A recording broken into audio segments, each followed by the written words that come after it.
The morning Ethan Cole rode into Red Hollow, the town was dying quiet. Not the peaceful kind of quiet, the held breath kind. The kind that settles over a place when people have learned that noise draws attention and attention draws blood. He noticed it in the way shopkeepers watched the street from behind their windows instead of standing in their doorways. In the way women hurried their children along the wooden sidewalks without stopping to gossip. In the way the saloon, usually the loudest building in any frontier town, sat almost empty at noon, its doors open but its interior dark and uninviting. Ethan had seen towns like this before, towns that had learned to make themselves small. He guided his horse, a rangy gray mare named Ash, down the center of the street. Dust rose in small clouds beneath her hooves, hanging in the still air like smoke.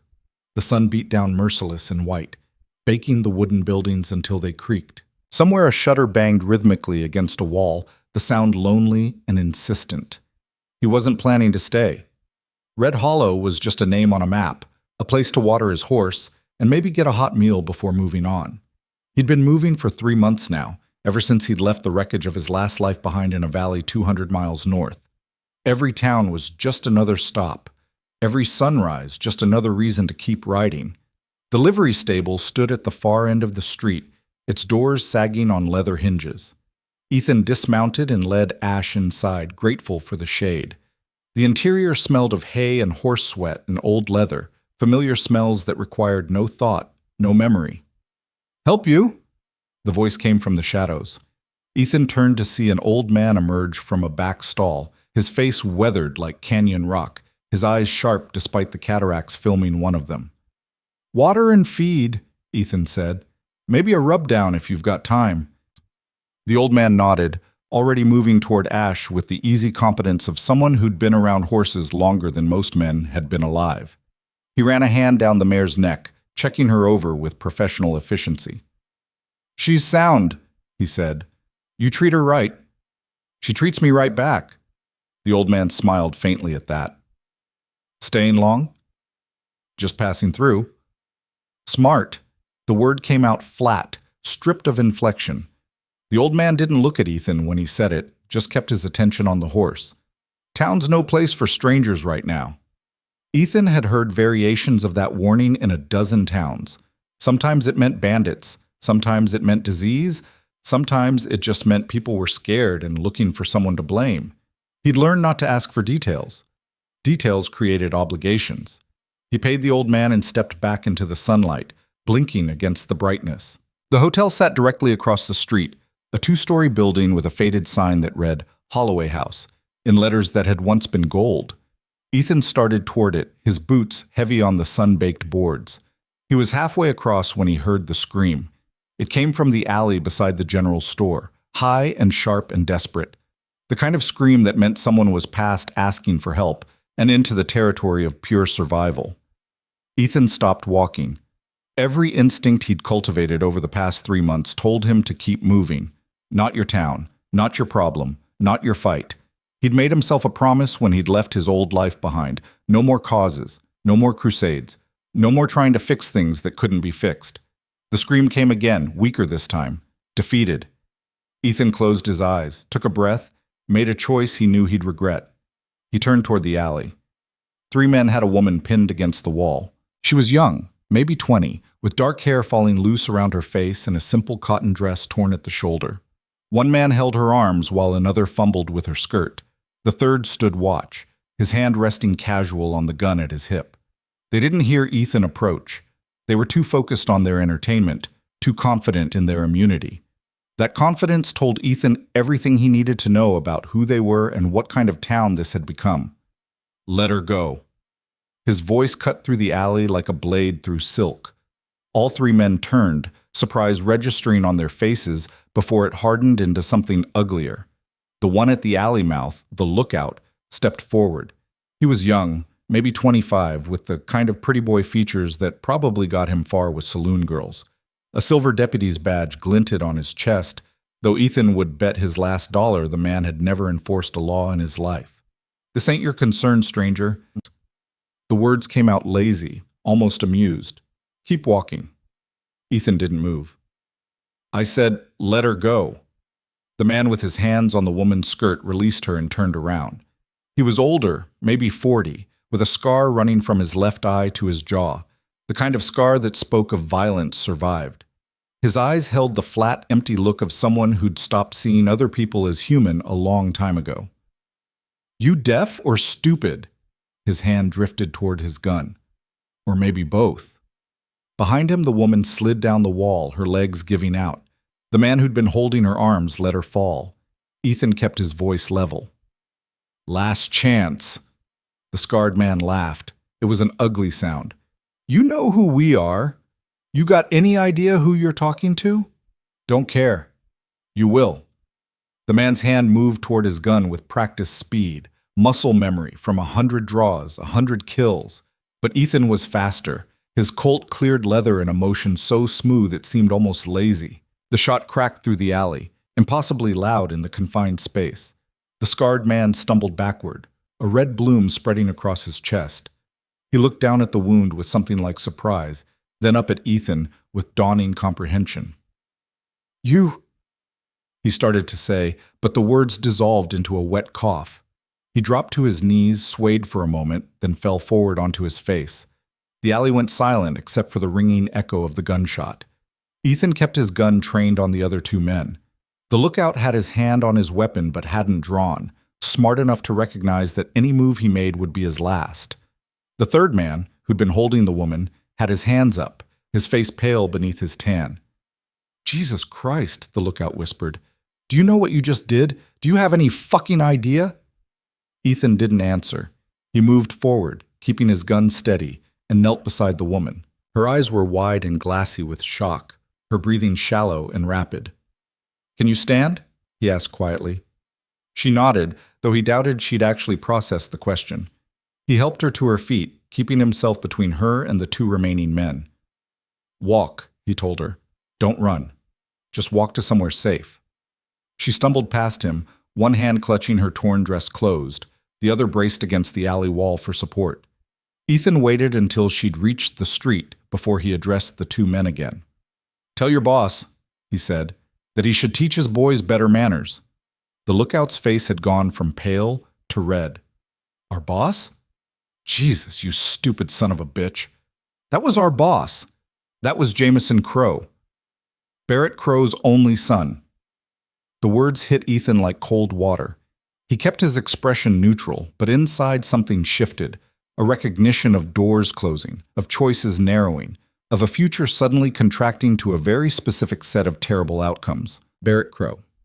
Even Ethan, who'd spent the last 3 months deliberately ignorant of regional politics and power structures, knew that name.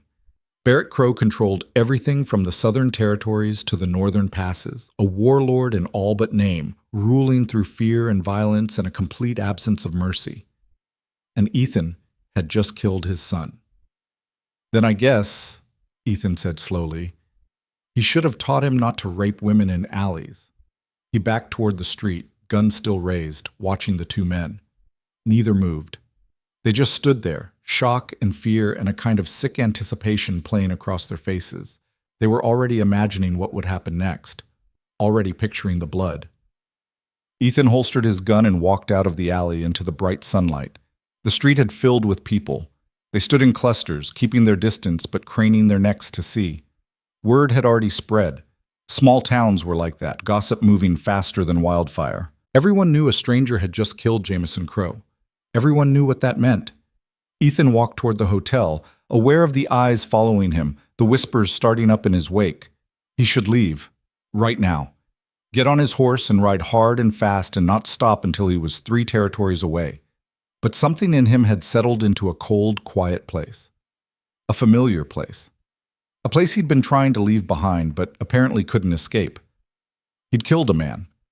Not for money, not for revenge, not even really for justice. He'd killed a man because he couldn't walk past a woman screaming. And now he was going to pay for it in ways he couldn't yet calculate. Might as well get a hot meal first. The hotel lobby was empty except for a thin man behind the desk who watched Ethan approach with the expression of someone witnessing a slow-motion catastrophe. His Adam's apple bobbed nervously when Ethan stopped in front of him. "Need a room," Ethan said. The man stammered. We're full up. Ethan looked past him at the board behind the desk. Every key hung in its place, unused. Try again. The clerk's face crumpled. Please, he whispered. Please just leave. You don't know what you've done. You don't know what's coming. I know exactly what's coming. Ethan pulled out a coin and set it on the desk. That's why I need the room, and a bath, and whatever food you can send up. The clerk stared at the coin like it was a snake. Then, with shaking hands, he took a key from the board and slid it across the desk. Room 6, top of the stairs, end of the hall. Ethan took the key and climbed the narrow staircase to the second floor. The hallway smelled of dust and old tobacco. He found room 6 and let himself inside, locking the door behind him. The room was small and spare. A bed, a chair, a washstand with a cracked mirror above it. A single window looked out over the street. Ethan moved the chair to face the door and sat down, his gun resting on his thigh. Then he waited. He didn't have to wait long. The knock came an hour later, 3 sharp raps followed by a hesitant silence. Ethan didn't move from his chair. Who is it? Mayor Hutchins, I need to speak with you, please. Ethan considered not answering, but curiosity got the better of him. He stood, moved to the side of the door where he couldn't be shot through it, and turned the key. The man who entered was in his 50s, with soft hands and softer features going to fat. He wore a suit that had been expensive once, but now showed its age in shiny elbows and frayed cuffs. Sweat beaded on his forehead despite the relative coolness of the room. Mr. He paused, realizing he didn't know Ethan's name.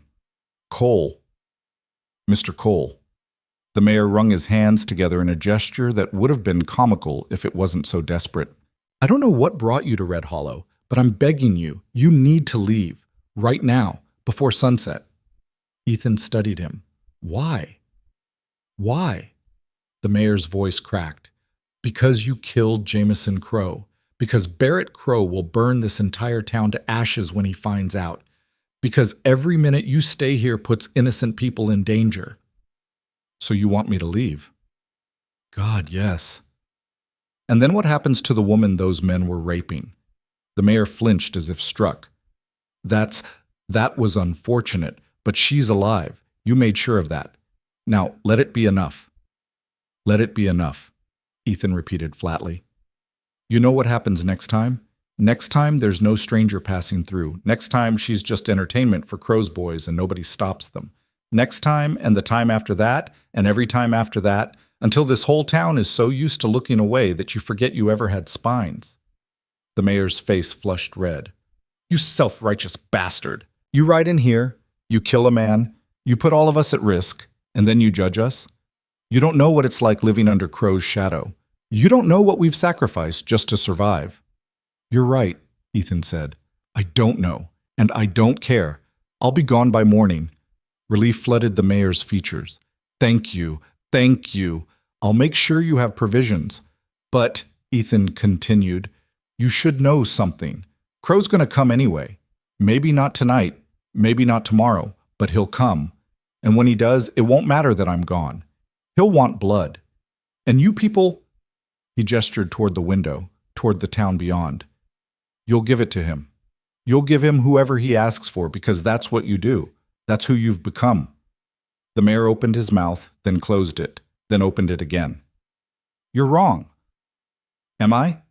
They stared at each other for a long moment. Then the mayor turned and walked out, his shoulders slumped like a man carrying a weight too heavy to bear.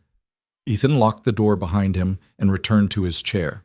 The sun was setting now, painting the sky in shades of orange and red that bled through the window and across the floor. Ethan watched the light change, watched the shadows lengthen, and thought about the choices that had led him here. He'd been a soldier once, a good one. He'd believed in causes and justice and the idea that some things were worth fighting for. He'd led men into battles they believed were righteous. He'd made decisions that cost lives but saved more lives. He'd been a hero, in the simplified way that word got used in wartime. And then the war ended, and he'd come home to find that everything he'd fought for had changed or died or never existed in the first place. The woman he'd loved had married someone else.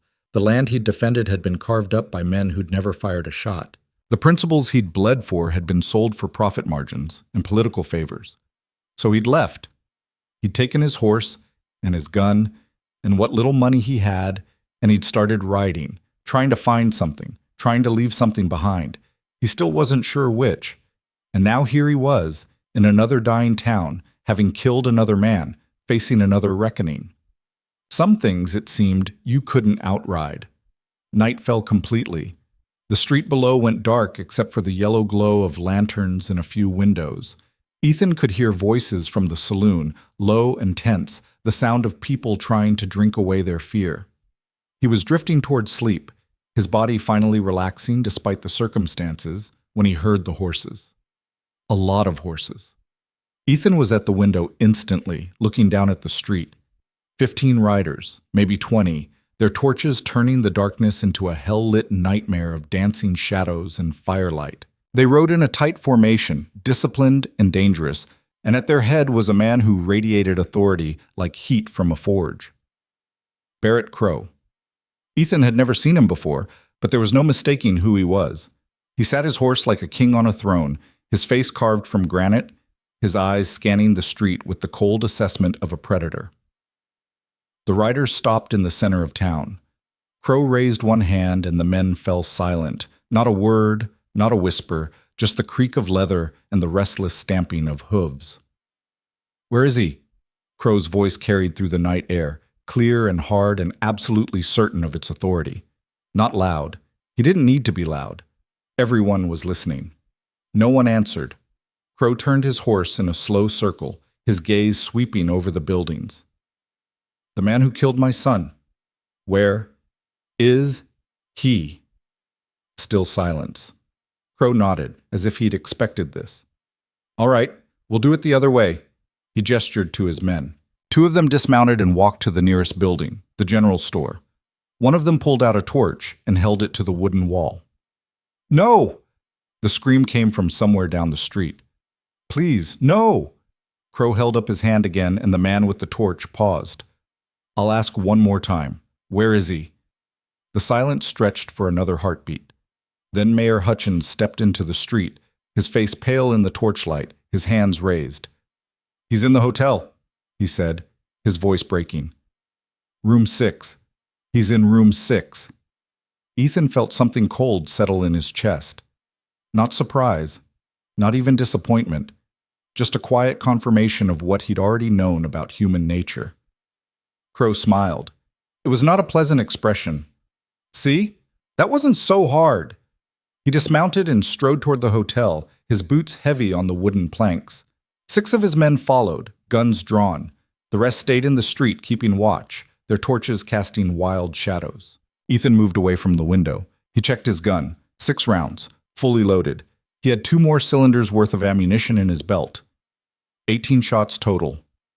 Not enough. Not nearly enough. But maybe enough to make them remember him. He heard them on the stairs. Heavy footsteps, multiple men, spreading out to cover all angles. Professional. Experienced. These weren't random thugs, these were Crow's best. The footsteps stopped outside his door. "Ethan Cole!" Crow's voice, muffled by the wood but still perfectly clear. "I know you're in there. Come out. Let's talk like civilized men." Ethan didn't answer. "I'm going to count to 5, then my men are going to kick in that door and drag you out. You can make this easy or you can make this hard, but either way, you're coming out." Ethan looked around the room one last time. The bed, the chair, the washstand. Not much to work with. He moved to the window and opened it slowly, carefully, keeping the hinges from squeaking. 1.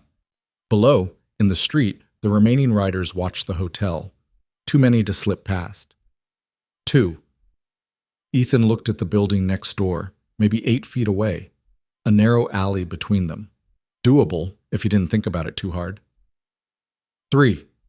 He backed up to the far wall, measuring the distance with his eyes. 4. He ran. 3 steps across the room, and then he was diving through the window, his body horizontal, his arms stretched out ahead of him, glass shattered around him. He'd miscalculated the opening, hit the frame, and then he was in the air, the alley floor rushing up to meet him. He hit the opposite roof hard.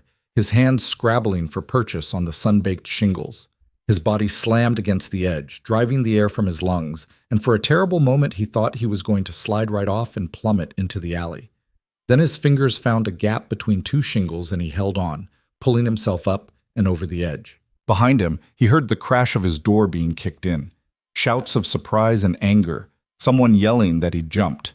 Ethan didn't wait to hear more.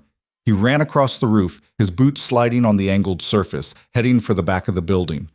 The roof ended at a gap, another alley, wider this time, and beyond it was the livery stable. He jumped again. This time he made it clean, landing on the stable roof and rolling to absorb the impact. He came up running, crossed to the far edge, and dropped down into the stable yard. Ash was already agitated, sensing the tension in the air. Ethan grabbed her bridle and led her out the back way, moving as quietly as he could through the maze of corrals and outbuildings behind the main street. He could hear chaos erupting behind him, men shouting, horses being mounted, the whole search spreading out like ripples from a stone thrown in still water.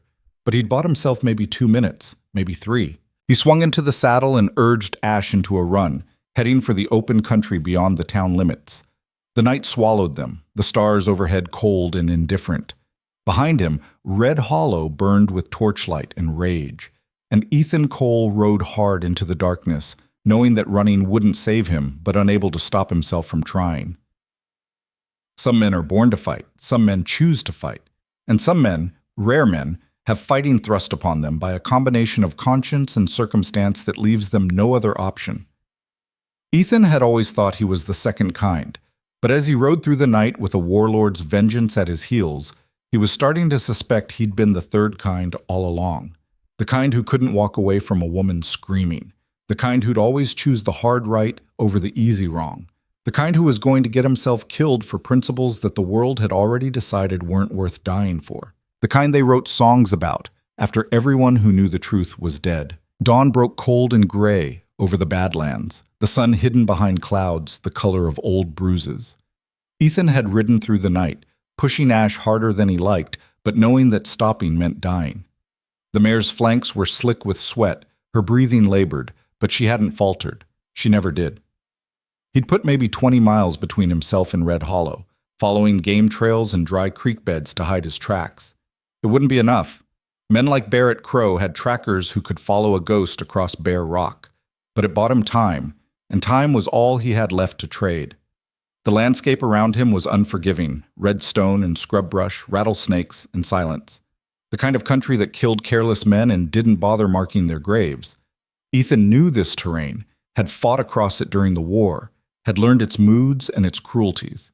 If he was going to survive, this was where he'd make his stand. He found a canyon mouth as the sun finally burned through the clouds, a narrow slash in the rock face that opened into a wider space beyond. Inside, there was water, a thin trickle running down the far wall into a shallow pool. Ash drank gratefully while Ethan scouted the position. It was defensible. One way in, one way out, with high walls on 3 sides. A man could hold this place against a dozen attackers if he was smart and had enough ammunition. Ethan had neither the ammunition nor the desire to die in a box canyon, but it would do for now. He needed rest, needed to think. He unsaddled Ash and rubbed her down with handfuls of dry grass, checking her legs for injuries. She nuzzled his shoulder when he finished, her way of saying she forgave him for the hard ride. He wished forgiveness from everyone else would be so easy to earn. The sun climbed higher. Ethan made a small fire from dried mesquite and brewed coffee in his battered tin pot, the ritual of it calming something in him that the running hadn't touched. The coffee was bitter and strong, exactly what he needed. He drank it slowly, watching the canyon mouth, waiting for the dust cloud that would signal his death riding toward him. It didn't come. By noon, he started to wonder if maybe he'd actually lost them. If maybe Crow had decided that one stranger wasn't worth the effort of tracking into the Badlands. It was possible. Not likely, but possible. He was considering his next move when he heard the voice. "You make shit coffee, Cole." Ethan's gun was in his hand before his conscious mind caught up with the movement. He spun toward the voice, his finger tight on the trigger, his heart hammering. A man stood at the canyon mouth, silhouetted against the bright sky beyond. He had his hands raised, showing empty palms, but his posture was relaxed, the stance of someone who wasn't particularly worried about getting shot. "Easy," the man said. "I'm not here to kill you. If I was, you'd already be dead." Ethan didn't lower his gun. "Who are you?" The man stepped forward into the canyon, and Ethan got his first good look at him. Tall and lean, maybe 35, with dark hair going to gray at the temples and eyes that had seen too much. He wore range clothes, worn denim and leather, nothing fancy, and carried a rifle slung across his back with the ease of someone who'd been carrying weapons since childhood. A gun belt rode low on his hips, the holster tied down in the style of men who expected to use it. But what caught Ethan's attention was the badge pinned to the man's vest. Not a deputy's star like the corrupt bastards in Red Hollow wore. This was different, a silver circle with the words U.S. Marshal engraved around the edge. "Name's Lucas Vane," the man said. "And before you ask, yes, it's real." He gestured to the badge. "You can check if you want." "I'll pass." Ethan kept his gun steady. "What do you want, Marshal?" "Same thing you want, to not get killed by Barrett Crow."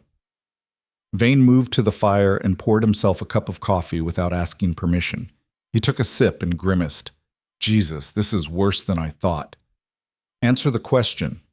Vane sat down on a rock, completely at ease despite the gun pointed at his chest. "I've been tracking Crow for 6 months, building a case, gathering evidence, waiting for the right moment to move in and shut him down. Then you ride into Red Hollow and kill his son, and suddenly my careful investigation turns into a shitstorm I can't control." "Not my problem." "Except it is." Vane's voice hardened. "Because now Crow's going to go on a rampage. He's going to burn Red Hollow to the ground looking for you. He's going to kill innocent people. And when he's done, he's going to disappear into the territories where I can't touch him. So yeah, Cole, it's very much your problem." Ethan studied the marshal, looking for tells, for signs of deception. But all he saw was a tired man who'd been playing a long game and just watched it fall apart. Slowly, Ethan lowered his gun. Not holstering it, he wasn't that trusting, but enough to signal he was willing to listen. "What do you want from me?" Vane took another sip of the terrible coffee. "Help me stop him. Come back to Red Hollow. Help me protect the town. And when it's over, I'll make sure you walk away clean." "You're out of your mind." "Am I?" Vane leaned forward, his eyes intense. "You think running's going to save you? Crow has men in every town between here and the California border. He has money, resources, connections. You can run for the rest of your life and he'll still find you. The only way you survive this is if we take him down, together." I don't work with lawmen." "Yeah, I heard about that." Vane's voice carried an edge now. "Fort Madison, the massacre. You were the only officer who survived." Ethan felt ice slide down his spine. "You don't know what you're talking about." "Don't I?" Captain Ethan Cole, 3rd Cavalry, decorated for valor, promoted to major after the Battle of Elk Creek. Then something happened at Fort Madison, something that got your entire command killed and you court-martialed, except the charges didn't stick because all the witnesses were dead. So you resigned your commission and disappeared. Vane paused. "How am I doing so far?" "You finished?" "Not quite. Because here's what I also know. You weren't responsible for Fort Madison. Your commanding officer was. Colonel Richard Vane. My father." The words hung in the air like smoke. Ethan stared at the marshal, seeing him with new eyes. The resemblance was there if you looked for it. The same jaw, the same way of holding himself. But where the colonel had been all pride and bluster, this man seemed carved from quieter stone. "Your father," Ethan said slowly, "ordered me to attack a civilian village, said it was harboring enemy combatants. I refused. He went around me, led the attack himself with men loyal to him. Turned out the intelligence was wrong. There were no combatants, just families, women and children." He paused, the memories clawing at him. "When I found out what happened, I arrested him. He shot himself before the court-martial could convene." "I know," Vane said quietly. "I read the reports. All of them. Including the ones that were sealed." He met Ethan's eyes. "You did the right thing. You tried to stop it. The fact that you failed doesn't make you guilty. Tell that to the 37 people who died." "I can't. They're dead." But I can tell you that spending the rest of your life running from who you are isn't going to bring them back.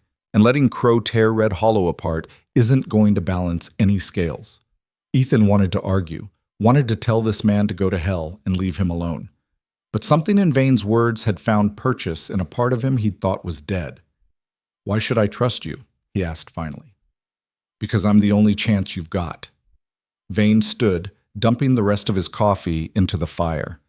"And because whether you believe it or not, we're on the same side. We both want Crow dead. We both want justice for the people he's hurt. The only difference is I'm offering you a legal way to do it." "Legal?" Ethan laughed, but there was no humor in it. "What the hell does legal mean out here? Crow owns the sheriffs, probably owns the judges too. Your badge doesn't mean shit if the whole system's corrupt." "Then we fix the system." Vane's voice carried absolute conviction. "One town at a time, one bastard at a time, starting with Crow." Ethan looked at him for a long moment.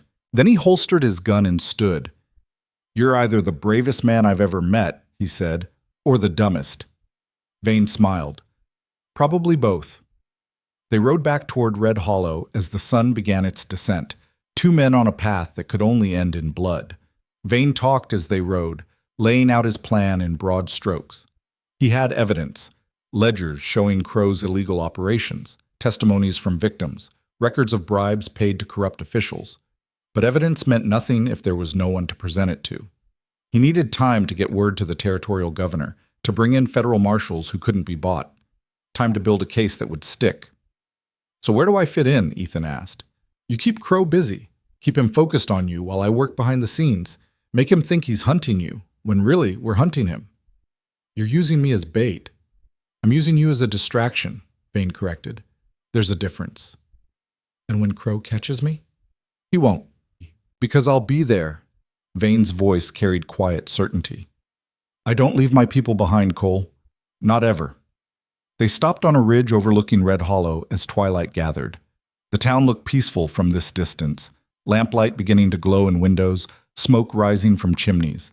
It was hard to imagine the fear that lived in those streets, the compromises people made just to survive another day. "Last chance to ride away," Vane said. "I won't think less of you." Ethan thought about it, really thought about it. He could turn Ash west and be gone before full dark. He could disappear into the territories and maybe, if he was lucky and smart and willing to live like a ghost, he could stay disappeared. But he'd been running for 3 months and it hadn't brought him any peace. Every town he'd passed through, every injustice he'd turned away from, every time he'd chosen safety over principle, they'd all been small deaths, killing him by degrees. Maybe Vane was right. Maybe the only way to survive was to stop running and start fighting back. "All right," he said. "I'm in. But we do this my way." "What's your way?" "We don't wait for Crow to come to us. We go to him first." Vane raised an eyebrow.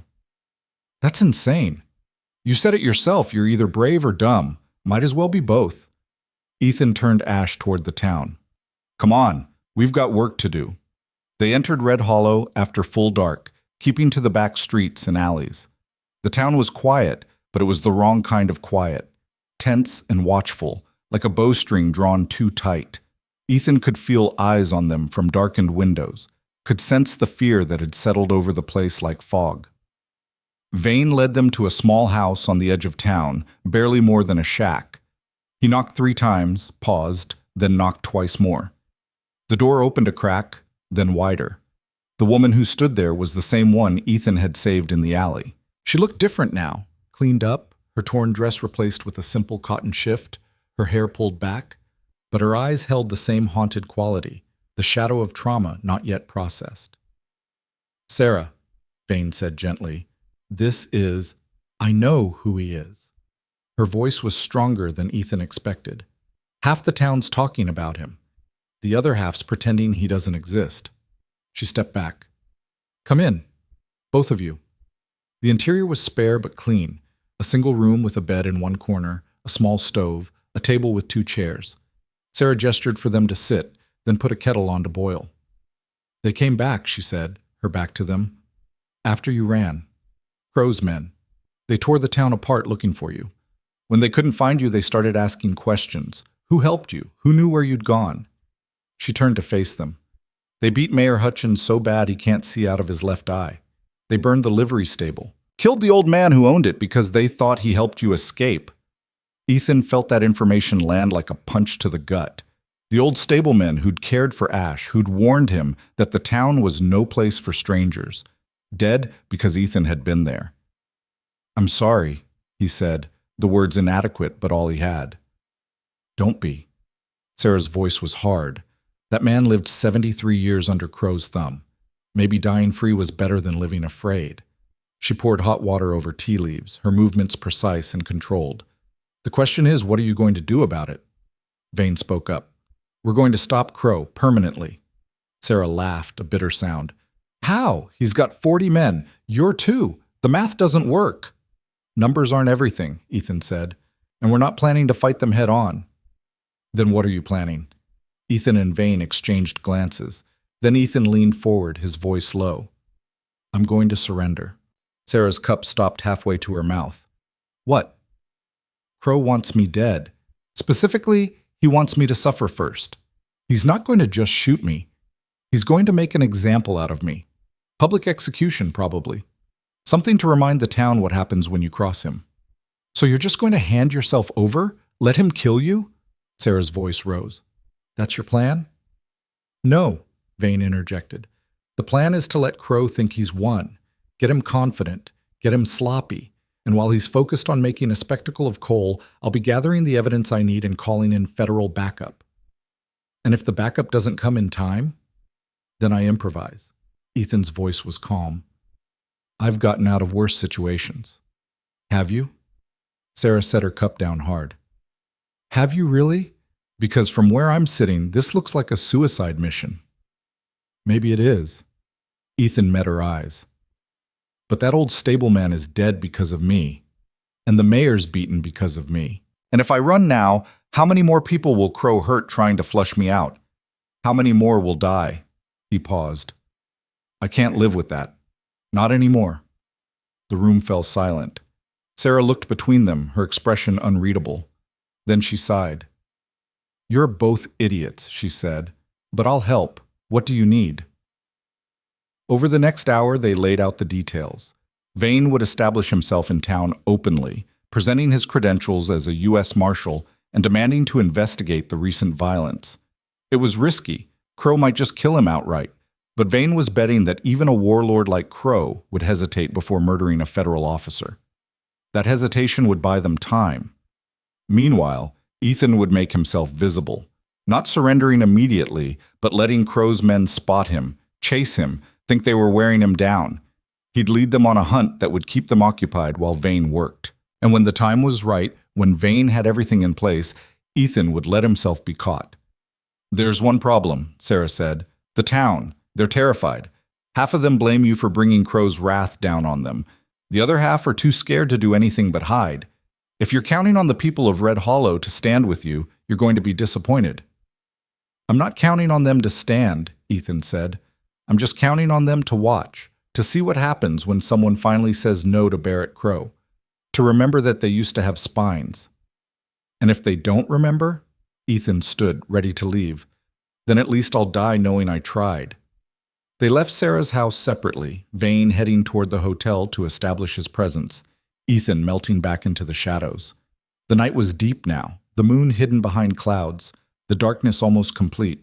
Ethan moved through the town like a ghost, mapping the terrain, marking the buildings Crow's men would use for cover, identifying escape routes and choke points. It was tactical thinking, the kind of reconnaissance that had kept him alive through 3 years of war. Some skills you never forgot.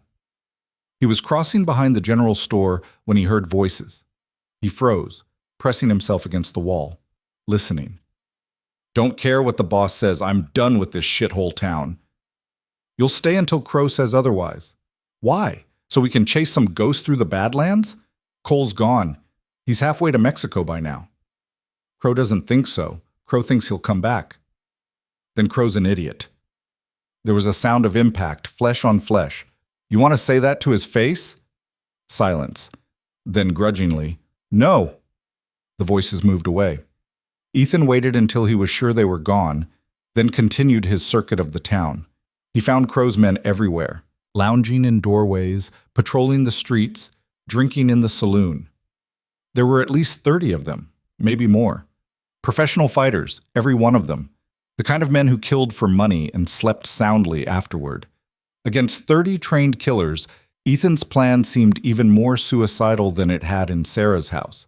But suicide missions were the only kind he'd ever been good at. He was heading back toward the edge of town when he heard the scream. It came from the saloon, high and sharp and terrified. Not a woman this time. A man. Ethan moved closer, staying in the shadows.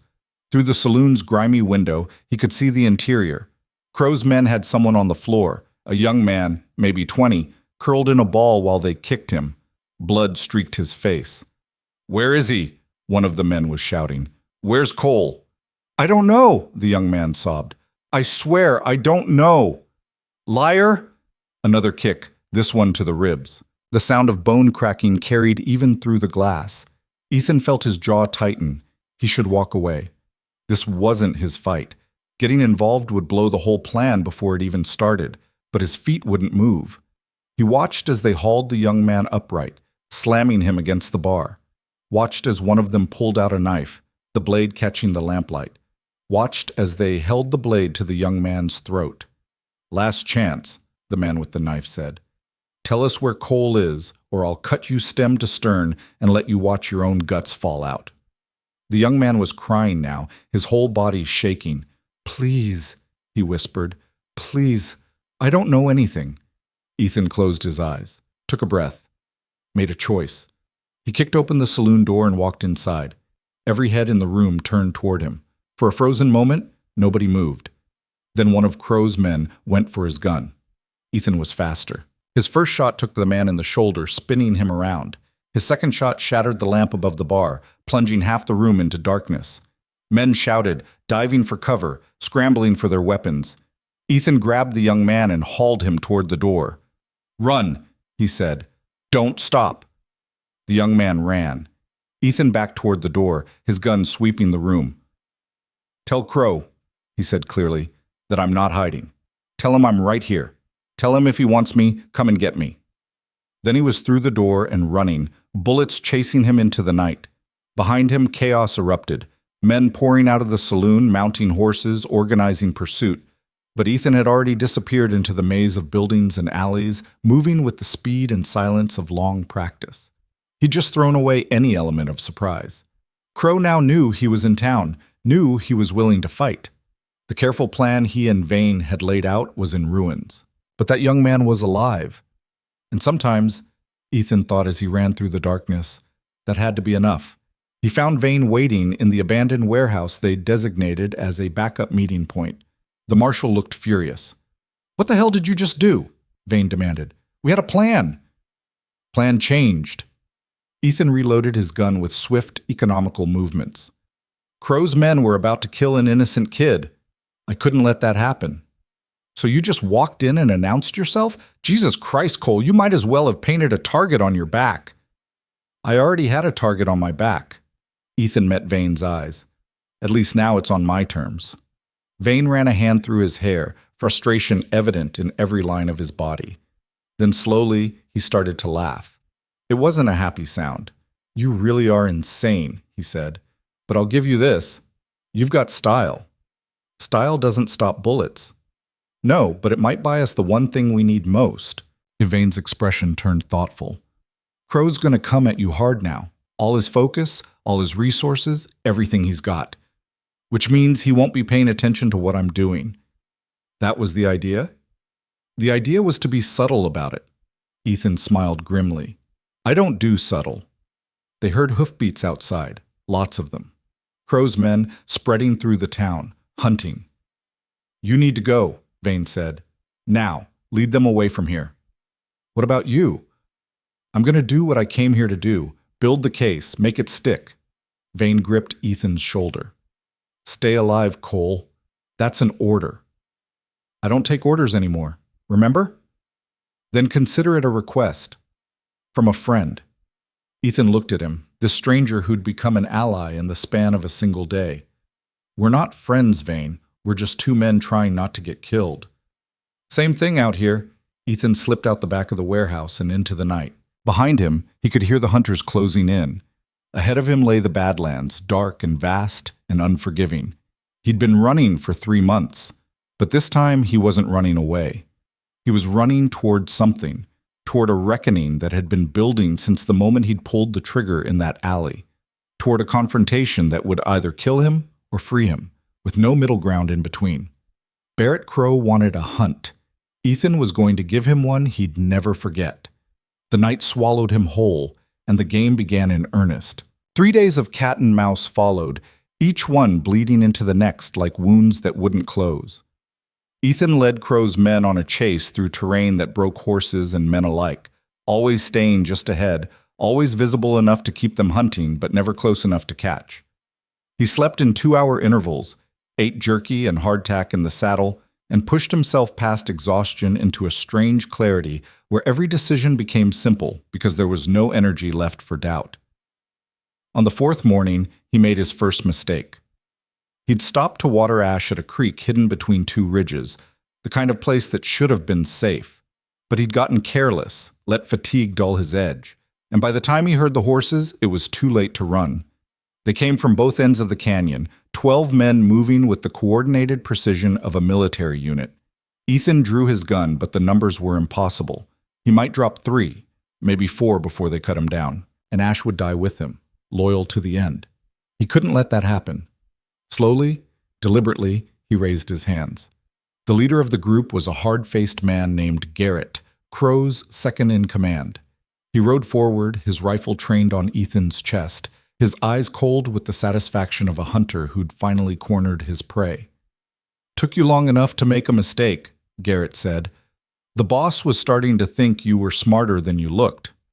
Tell him I'm flattered. You can tell him yourself." Garrett gestured to 2 of his men. "Take his weapons, tie him up, and be thorough. This one's slippery." They stripped Ethan of his gun, his knife, even the small blade he kept in his boot. They bound his wrists behind his back with rawhide cord pulled so tight it cut off circulation, then looped a rope around his neck like a leash. One of them punched him in the stomach, doubling him over, just because they could. "What about the horse?" one of the men asked. Garrett looked at Ash, considering. "Bring her. She's worth more than he is." They hauled Ethan onto his own horse, his hands still bound, the rope around his neck held by the man riding beside him. If he tried to run, they'd strangle him before he made it 10 feet. The mathematics of captivity were brutally simple. The ride back to Red Hollow took most of the day.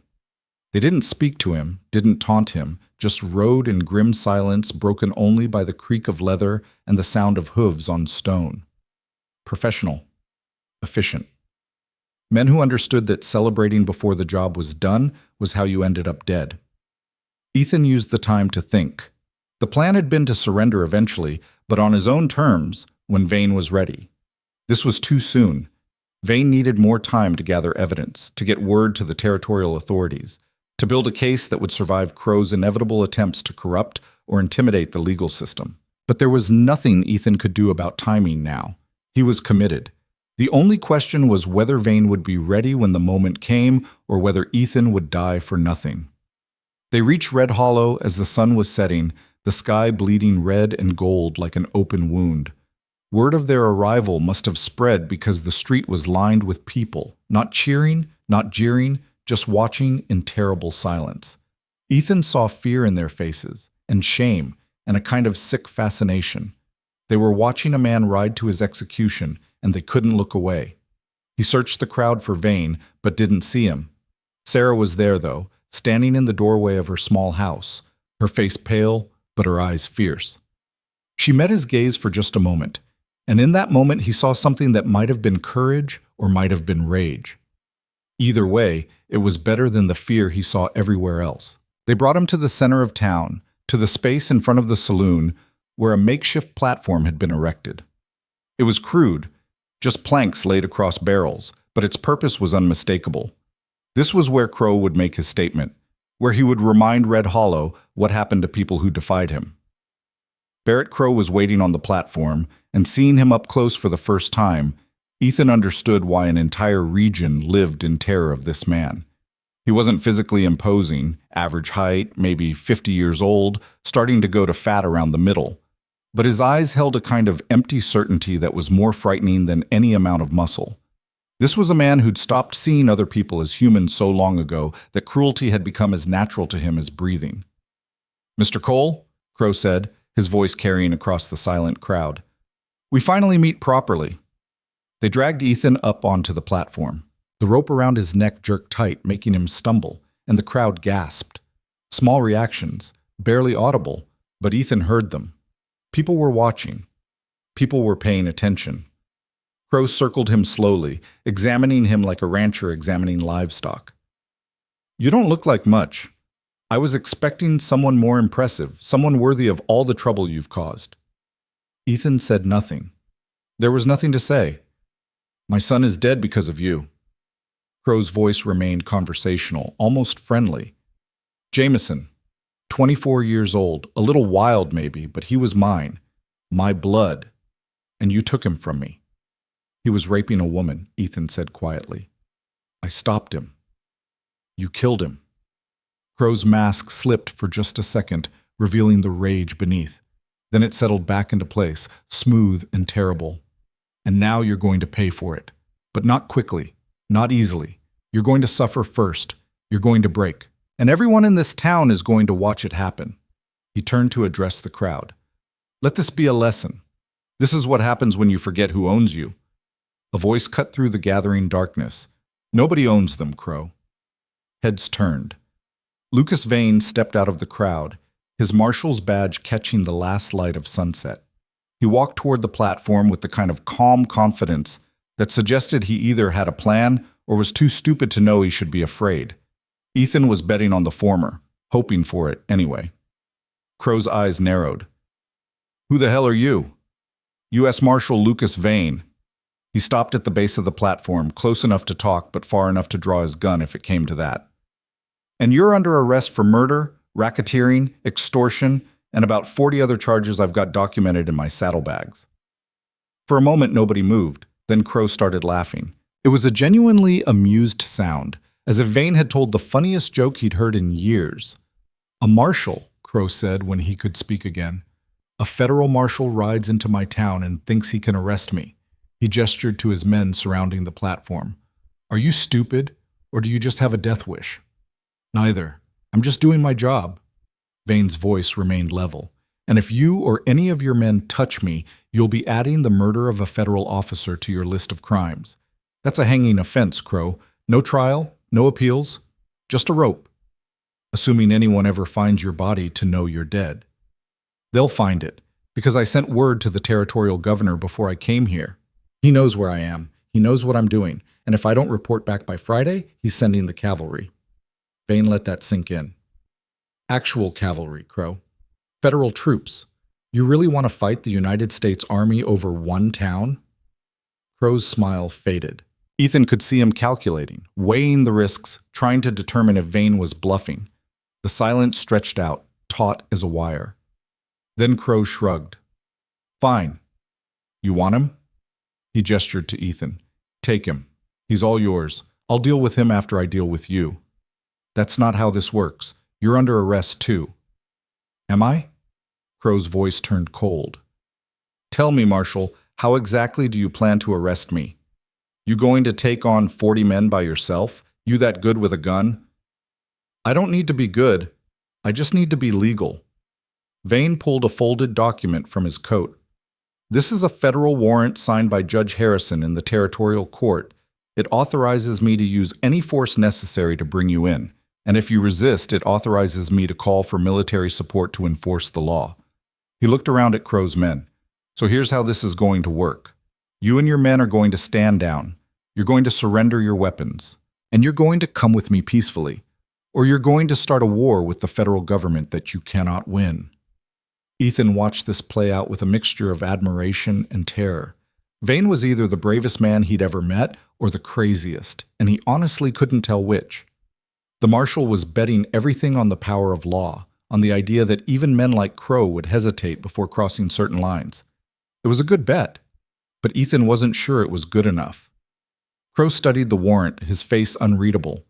Then he looked up at Vane and smiled. You know what I think, Marshal? I think you're bluffing. I think you sent word to exactly nobody. I think you're out here alone playing a game you can't win, hoping you can talk your way out of a bullet. Think whatever you want. But that warrant is real, and the consequences of ignoring it are real too. Maybe. Crow handed the warrant back. But consequences take time. And right now, in this moment, I've got 40 guns and you've got one. So let's talk about the real situation here.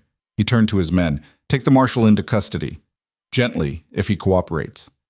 Not so gently if he doesn't. 4 men moved toward Vane, spreading out to surround him. Vane's hand moved toward his gun, but Ethan could see the calculation in his eyes.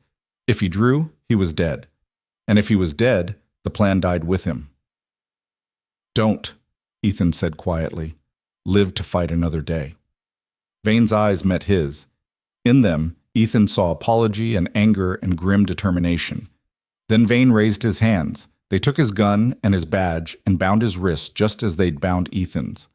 Crow watched with satisfaction, then gestured to Garrett. Put them both in the old mine shaft, the one with the cave-in. Make sure they're secured properly. I don't want any more surprises. What about the execution? Garrett asked. Tomorrow. In the morning. I want everyone to see what happens when you cross me. Both of them. The killer and the lawman who tried to protect him. Crow's smile was terrible. It'll be quite a show. They were dragged off the platform and through the streets, past the silent crowd and out to the eastern edge of town where an abandoned mine scarred the hillside. The entrance was a dark mouth in the rock, shored up with rotting timbers that looked like they might collapse if you breathed on them wrong. Inside, the darkness was absolute. They were shoved into a narrow side tunnel barely tall enough to stand in, their hands still bound, and then the entrance was blocked with a makeshift gate of iron bars. A single lantern hung outside the bars, providing just enough light to see by. Garrett checked the bonds on both of them, pulling the rawhide tight enough to make Ethan's hands go numb. Boss says you're to be kept alive and relatively intact, but he didn't say anything about comfortable. He smiled. Sleep well, gentlemen. Then he was gone, taking most of the guards with him. 2 men remained outside the gate, rifles across their laps, watching with the bored patience of men who'd pulled guard duty 1,000 times before. Ethan waited until he was sure they were alone, then turned to Vane. Well, he said quietly. That went well. Vane let out a breath that might have been a laugh. Could have been worse. How? They could have shot us already. They will, tomorrow, in front of the whole town. If we're still here tomorrow. Vane shifted against the wall, trying to find a position that didn't make his bound hands scream. You think I came here without a backup plan? Did you? I'm a federal marshal, Cole. I always have a backup plan. Vane's voice dropped to barely a whisper. The telegram I sent wasn't a bluff. Help is coming. We just have to stay alive long enough for it to arrive. When? Tomorrow afternoon. Maybe sooner if they rode through the night. Tomorrow afternoon is after tomorrow morning, Ethan pointed out, which is when Crow's planning to kill us. Then we'll just have to delay the execution. And how exactly do you propose we do that? In case you haven't noticed, we're tied up in a mine shaft with guards outside. Vane smiled in the darkness. Have a little faith, Cole. I told you, I don't leave my people behind. Before Ethan could respond, they heard footsteps approaching. Both men fell silent, watching as a figure appeared beyond the gate. For a moment, Ethan thought it was one of the guards returning. Then the lantern light caught her face, and he recognized Sarah. She was carrying a basket, playing the part of a concerned citizen bringing food to the prisoners. The guards looked at her with suspicion, but one of them clearly knew her. What do you want, Sarah? To bring them some bread and water. Even condemned men deserve a last meal, don't they? Her voice was steady, giving away nothing. The guard considered this. Let me check the basket first. She handed it over. He pawed through it, finding only a loaf of bread and a water skin. Satisfied, he handed it back and unlocked the gate, just enough for her to slip inside. 5 minutes, he said. Then you're out. Sarah nodded and moved into the cell. She knelt beside them, setting the basket down, and in a voice so low Ethan could barely hear it, whispered, There's a knife in the bread, middle of the loaf. Use it to cut your bonds, but don't try to escape yet. There are too many guards outside the mine. She pressed something else into Ethan's palm. When you hear the church bell ring 3 times, that's the signal. The distraction will pull most of the guards away. You'll have maybe 2 minutes to get out. What distraction? Vane asked, equally quiet. You'll know it when you see it. Sarah stood, raising her voice to normal volume. I'm sorry for what's happening to you, both of you. You didn't deserve this. She left before they could respond, taking the empty basket with her. The guard locked the gate behind her and settled back into his position. Ethan waited until she was gone, then carefully extracted the knife from the loaf of bread. It was small, barely more than a paring knife, but the blade was sharp. Working slowly, carefully, making no sound, he began sawing at Vane's bonds. Sarah's helping us, Vane whispered. Why? Because I saved her life. Maybe she's returning the favor. Or maybe she's finally found her spine. Vane flexed his hands as the rawhide parted. Half this town's been living in fear for so long they forgot what courage looks like. Sometimes it just takes one person to remember. Vane took the knife and cut Ethan's bonds. They kept their hands behind their backs, maintaining the illusion of captivity, waiting for whatever signal Sarah had promised. It came 2 hours later, deep in the night when the guards outside had started to doze. The church bell rang once, twice, 3 times. Then the explosion tore through the night like the world ending. Even from inside the mine, Ethan felt the concussion wave, felt the earth shake, heard the massive boom echo across the valley. The guards outside jumped to their feet, shouting in confusion. More shouts from the direction of town, and then the orange glow of fire began to paint the night sky. What the hell? One guard started. The powder magazine, the other shouted. Someone blew the powder magazine. They ran, both of them, leaving their post to join the chaos in town. It was exactly the kind of mistake that professionals weren't supposed to make, but training couldn't overcome the panic of seeing your base of operations literally explode. Ethan and Vane were at the gate before the guards' footsteps had faded. The lock was basic, designed to keep in men who were supposed to believe escape was impossible. Vane had it picked in under a minute using a thin piece of wire Sarah had hidden in the bread alongside the knife. They emerged from the mine into a scene of beautiful chaos. The explosion had been massive. The powder magazine that Crow's men used to store their ammunition, now a crater of fire and smoke. Men were running everywhere, trying to organize bucket brigades, trying to keep the fire from spreading to other buildings. In the confusion, 2 more prisoners escaping went completely unnoticed. They made it to the edge of town before they heard the voice that stopped them cold. Going somewhere, gentlemen? They turned. Lucas Vane, the real Lucas Vane, stood behind them, a gun in each hand, both weapons pointed steady and sure. Except it wasn't Vane. Couldn't be Vane, because Vane was standing right beside Ethan. Ethan looked at the man next to him, really looked at him for the first time in hours, and saw the truth he'd been too stupid to see before. The shape of the face was wrong. The voice was close, but not quite right. The mannerisms were copied, but not authentic. "Who the hell are you?" Ethan demanded. The false Vane smiled. It was not a friendly expression. "Someone who's been waiting a very long time to meet you, Captain Cole." He pulled off his hat, and in the firelight, Ethan finally saw his face clearly, saw the scar that ran along his jawline, saw the cold hatred in his eyes. And suddenly he was 20 years old again, standing in a burning fort, surrounded by the bodies of men he'd tried to save, while one survivor crawled through the smoke and swore revenge on the officer who'd tried to arrest his father. "Richard," Ethan whispered. "Richard Vane." "The colonel's son," the man confirmed. "Though I prefer Lucas these days. Lucas has such a heroic ring to it, don't you think? Much better than the name of a disgraced officer's disgraced son." He tilted his head. "You didn't really think a federal marshal would risk his life for you, did you?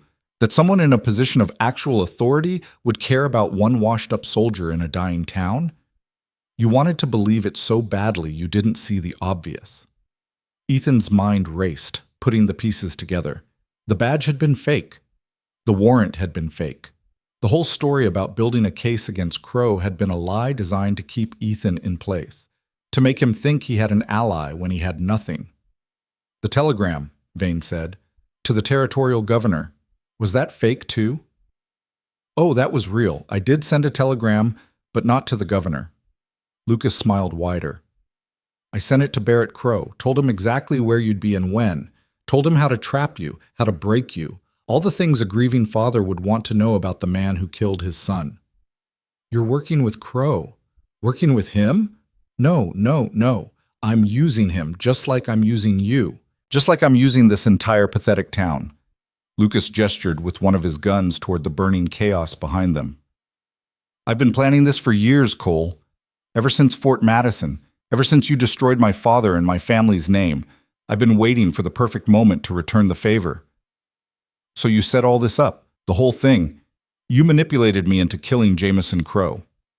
I manipulated you into being in the right place at the right time. You pulled the trigger all on your own. That's the beautiful part. You really are the noble fool who can't walk past injustice. I knew if I staged the right situation, you'd do exactly what your conscience demanded. And you did. Lucas took a step closer. Now Crow thinks you murdered his son. The town thinks you're a killer who brought disaster down on them. And tomorrow morning, when you're executed in front of everyone, your legend dies with you. The great Captain Ethan Cole, who tried so hard to do the right thing and failed. Again. The firelight painted shadows across Lucas's face, making him look demonic. Ethan felt a coldness spreading through his chest, the realization of how completely he'd been played settling over him like snow. What about the town? All these innocent people? Collateral damage, Lucas shrugged. Same as Fort Madison. Same as every other place where you tried to be a hero and just made things worse. That's your real talent, Cole. Not saving people, killing them. Ethan looked at this man, this ghost from his past who'd orchestrated everything, who'd turned him into the instrument of his own destruction, and felt something crack open inside him, not breaking, hardening. You're wrong, he said quietly. Am I? Fort Madison wasn't my fault. Your father's decisions got those people killed, not mine. And what's happening here isn't my fault either. It's yours. Ethan met Lucas's eyes. You want revenge so badly you've become exactly what your father was. A man so twisted by hate that you can't see how many innocent people you're hurting. Spare me the moral lecture. You don't get to judge me. I'm not judging you. I'm just telling you the truth. Ethan took a step forward despite the guns pointed at him. Your father was a coward and a murderer. And you've spent so long trying to avenge him that you've become the same thing. Congratulations. I'm sure he'd be proud. Lucas's face contorted with rage. His finger tightened on the trigger. And then Sarah stepped out of the shadows behind him and brought a shovel down on his head with all the strength she had. Lucas dropped like a stone, both guns falling from his hands. Sarah stood over him, breathing hard, the shovel still raised in case he tried to get up. He didn't. He lay utterly still, blood pooling beneath his head. Is he dead? She asked, her voice shaking. Ethan knelt and checked for a pulse. No, but he's going to wish he was when he wakes up. Good. Sarah lowered the shovel. I heard everything. I was waiting for my chance. The explosion, that was you? Me and about a dozen other people who finally got tired of being afraid. She looked toward the town, where the fire was still raging. We're done letting Crow and men like him control our lives. We're done being victims. Ethan stood, collecting Lucas's guns. He handed one to Sarah. Can you use this? I'm about to learn. Voices were approaching now, Crow's men, drawn by the gunfire or just by chance. Ethan could see torches moving through the darkness, hear shouted orders trying to organize the chaos. We need to move, he said.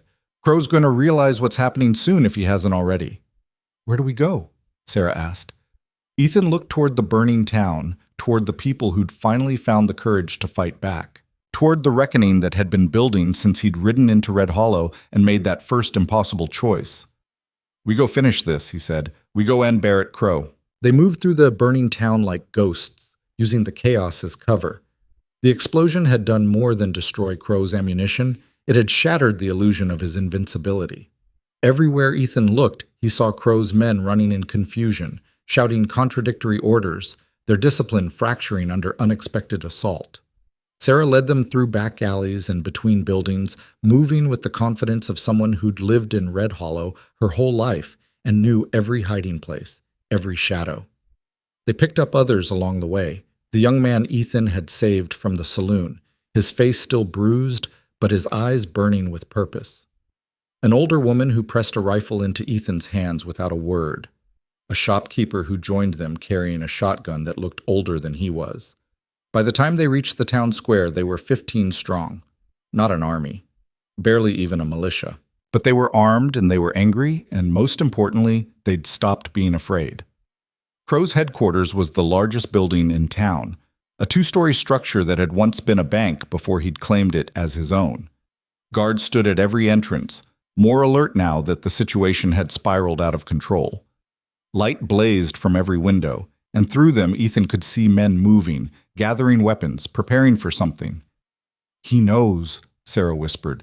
"He knows we're coming." Good. Ethan checked the loads in both his guns. Let him know. Let him feel what it's like to be hunted for once. The young man from the saloon, his name was Thomas, Ethan had learned, pointed to the building's west side. "There's a back entrance.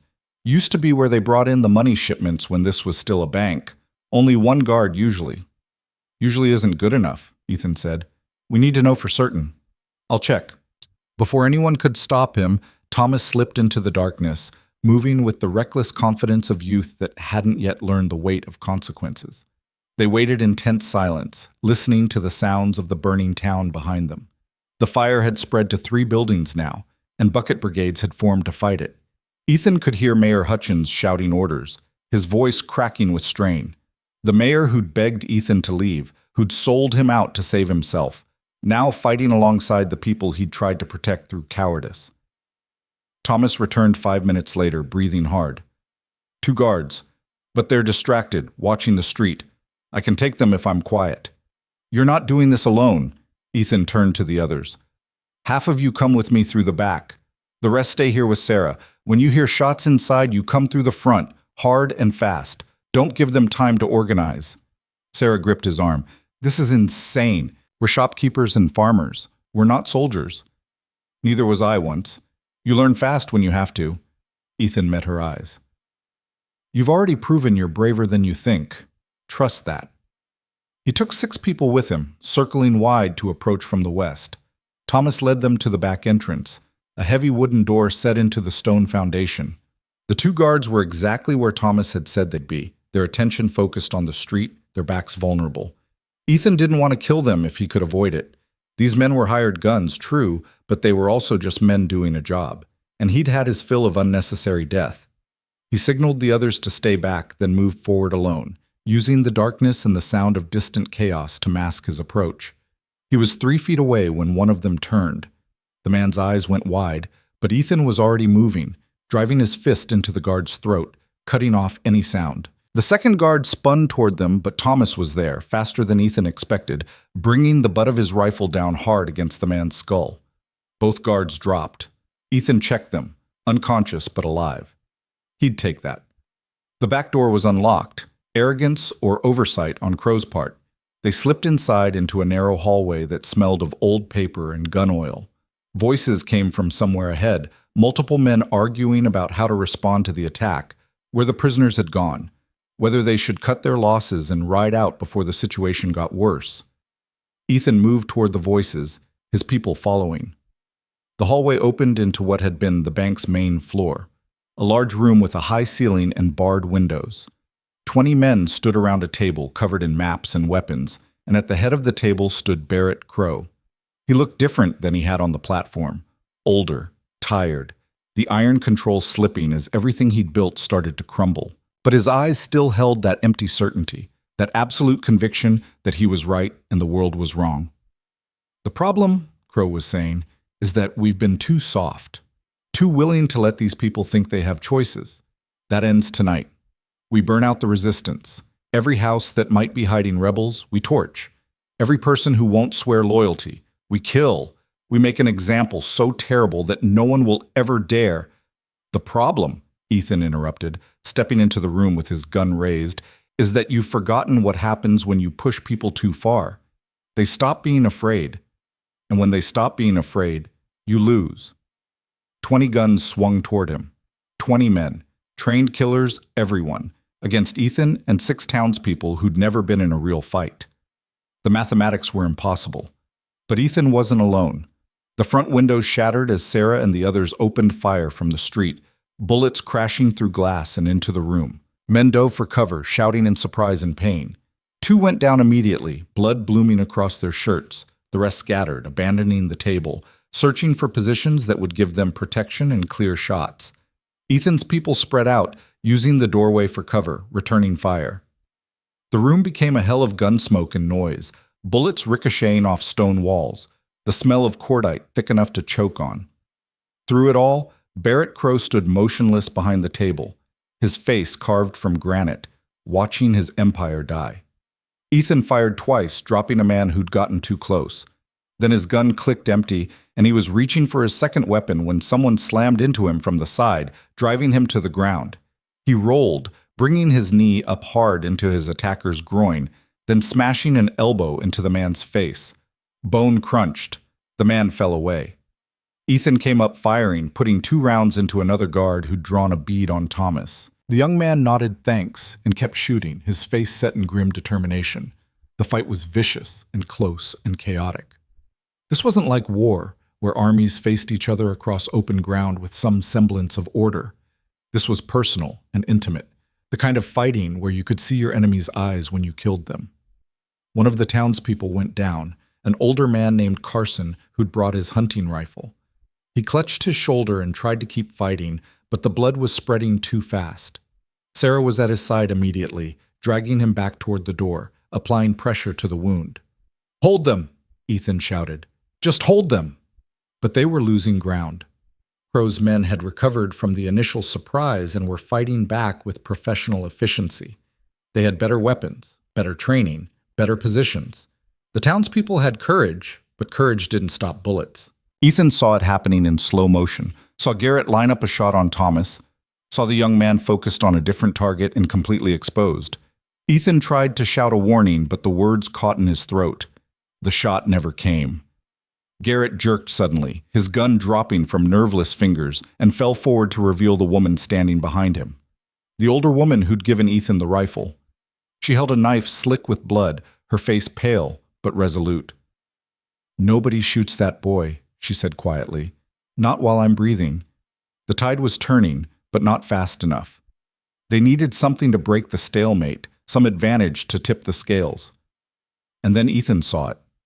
The oil lamps hanging from the ceiling, their flames dancing in the crossfire. He aimed carefully and fired. The lamp exploded, spraying burning oil across the room. Fire caught on the wooden floor, on the maps scattered across the table, on the men who'd been standing too close. Screams erupted as flames spread with terrifying speed, eating through the old building like a starving animal. "Out!" Ethan shouted. "Everyone out! Now!" His people retreated through the back door while Sarah's group pulled away from the front windows. Crow's men had a choice: stay and burn or run and live. Most chose life, pouring out of the building in panicked flight. But not Crow. Through the smoke and flames, Ethan saw him still standing there, watching his headquarters burn around him with the same empty expression he'd worn through everything. As if some part of him had always known it would end this way, as if he welcomed it. "Crow!" Ethan called. "Get out! The building's coming down!" For a moment their eyes met across the burning room. Then Crow smiled, a real smile, warm and genuine and completely insane. "No," he said simply. "I don't think I will." He sat down at the burning table, folded his hands in front of him, and waited for the fire to take him. Ethan stared, unable to process what he was seeing.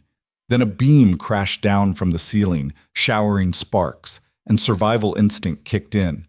He ran for the door, feeling the heat at his back, hearing the building groan as the fire consumed its structural supports. He made it outside just as the second floor collapsed into the first with a roar like thunder. The building became an inferno, flames reaching toward the sky, so bright it turned night into day. And somewhere inside, Barrett Crow burned with his empire. The street had filled with people, townspeople and Crow's men mixed together, all of them transfixed by the sight of the burning building. Nobody was fighting anymore. The violence had bled out of the moment, replaced by a kind of stunned horror. Ethan found Sarah in the crowd, her face smudged with soot, Carson's blood on her hands. She looked at him with eyes that had seen too much in too short a time. "Is it over?" she asked. Before he could answer, a voice cut through the noise. "Nobody move! Federal marshals, drop your weapons!" Ethan turned to see men in uniforms riding into town, at least 20 of them, led by an officer wearing the insignia of a territorial marshal. Real lawmen this time, not Lucas Vane's elaborate deception. The officer dismounted and surveyed the scene, the burning building, the armed townspeople, Crow's men standing in shocked defeat. His eyes found Ethan. "You Ethan Cole?" "I am." "I'm Marshal Hayes. We got word from the territorial governor that there was trouble in Red Hollow. Looks like we're late to the party." He gestured to his men. "Round up anyone wearing Crow's colors. Separate them from the townspeople. Nobody leaves until we sort this out." His men moved with practiced efficiency, disarming Crow's fighters, organizing the chaos into something approaching order. The townspeople surrendered their weapons without protest, the fight draining out of them now that authority had arrived. Hayes approached Ethan directly. "We also got a telegram from someone claiming to be a U.S. Marshal named Lucas Vane. Said he needed backup dealing with an outlaw named Barrett Crow. But when we checked with the federal office, there's no marshal by that name on the roster. You know anything about that?" "I know a lot about that." Ethan gestured toward the mine. "He's unconscious in the old mine shaft. Turns out he's not a marshal at all. He's a con man who's been manipulating this whole situation for his own revenge." "Revenge against who?" "Against me." Hayes studied him for a long moment. "This is going to be one hell of a report. You up for telling me the whole story?" "All of it. But first," Ethan looked at Sarah and the others who'd fought beside him. "These people need medical attention and protection. Some of Crow's men are going to want payback once they realize their boss is dead." "Already handled." Hayes nodded to his men, who were setting up a perimeter around the townspeople. "Nobody's getting hurt on my watch. Now come on, we've got a lot to discuss." They talked through the night, Ethan laying out everything that had happened from the moment he'd ridden into Red Hollow. Hayes listened without interrupting, taking notes, occasionally asking clarifying questions. Other marshals joined them, and slowly the full picture emerged. Not just of the past few days, but of years of corruption and violence that had gone unchecked because men like Crow had made sure no one looked too closely. Dawn was breaking when they pulled Lucas Vane from the mine shaft. He was conscious now, his head bandaged, his eyes burning with impotent rage. When he saw Ethan, he lunged forward, but the marshals held him back. "This isn't over!" Lucas shouted. "You hear me, Cole? This isn't over!" "Yes," Ethan said quietly. "It is. Your father's dead, Crow's dead, and you're going to spend the rest of your life in prison." "It's over, Richard. Let it be over." But Lucas just kept screaming as they dragged him away, screaming about injustice and revenge and all the things that had poisoned him from the inside until there was nothing left but hate. By mid-morning, Hayes had arrested 15 of Crow's men on charges ranging from murder to extortion to arson. The rest had scattered into the territories, and Hayes made it clear they'd be hunted down. The territorial governor himself was on his way to Red Hollow, bringing with him the resources to rebuild the town and establish proper law enforcement. "What about me?" Ethan asked. "I killed Jameson Crow. That's still murder, even if he deserved it." Hayes considered this. "The way I hear it, you stopped a rape in progress. That's not murder. That's justifiable homicide. And given everything that's happened since, I'd say you've more than proven whose side you're on." He paused. "There'll be questions, sure. Probably a formal inquiry, but I can't see any jury in the territory convicting you for what you did. So I'm free to go?" "As far as I'm concerned, yes. But Cole..." Hayes fixed him with a serious look. "Maybe think about where you go, what you do next. Because you've got a talent for finding trouble, and sooner or later your luck's going to run out." Ethan nodded slowly. "I'll keep that in mind." He found Ash in the livery stable that had been rebuilt after Crow's men burned the first one. The mare nickered when she saw him, pressing her nose against his chest in greeting. He spent a long time just standing with her, feeling her solid warmth, grounding himself in something real after days of chaos and deception. Sarah found him there an hour later. She leaned against the stall door, watching him saddle Ash with quick, efficient movements. "You're leaving," she said. It wasn't a question. I am. The governor's coming. There's going to be a ceremony. They want to give you some kind of medal for what you did. I don't want a medal. What do you want? Ethan stopped, his hands resting on the saddle, and really thought about the question. What did he want? He'd been running for so long he'd forgotten there might be something at the end of the road besides more running. I want to find a place where nobody knows my name, he said finally, where I can just be another person trying to live a quiet life. No fights, no causes, no trying to save people who don't want to be saved. You saved us, Sarah said softly. Whether we wanted it or not, you saved us. This whole town would be ashes if you hadn't been here. The town would be fine if I'd never been here at all. Crow's son would still be alive. The old stableman would still be alive. Lucas Vane wouldn't have had the opportunity to come here and manipulate everyone. Ethan tightened the saddle cinch. I'm a catalyst for destruction, Sarah. Everywhere I go, people die. The kindest thing I can do is leave before I cause any more damage. That's not true, isn't it? Look at my life. Fort Madison, Red Hollow. Every time I try to do the right thing, more people end up dead. Maybe Hayes is right. Maybe my luck's running out. But I'd rather it run out somewhere far from innocent people. Sarah was quiet for a moment. Then she moved into the stall, standing close enough that he had to look at her. You're not a catalyst for destruction, she said. You're a man who can't walk past injustice without doing something about it. And yes, sometimes that leads to violence. Sometimes people get hurt. But you know what the alternative is? Towns like Red Hollow, full of people who've learned to live with evil because fighting it seems too hard. You reminded us that we used to have spines, that we used to believe some things were worth fighting for. Don't tell me that's not valuable. It's valuable right up until you're bleeding out in the street because you stood up to the wrong person. Maybe, but at least you die standing. She put her hand over his on the saddle. Stay. Help us rebuild. The governor's going to establish a proper sheriff's office. We need someone who knows what they're doing, someone people will respect. I'm not a lawman. You were a soldier. It's not that different. It's completely different. Ethan pulled his hand away gently. Soldiers follow orders. Lawmen have to make their own decisions about what's right and wrong, and I've proven I'm not good at that. Every decision I make gets people killed. Every decision you make saves people too. You saved me. You saved Thomas. You saved this whole town from Crow and from Lucas Vane. Don't those lives count? They counted. Of course they counted. But so did all the lives he hadn't saved, all the people who died because he'd been too slow or too stupid or just in the wrong place at the wrong time. I'm sorry, he said quietly. But I can't stay. Sarah's face fell, but she nodded. She'd known before she asked, probably. She just had to try. Will you at least stay for the ceremony? Let people thank you properly?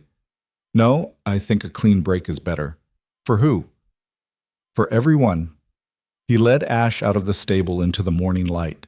Red Hollow looked different in daylight, smaller somehow, less threatening.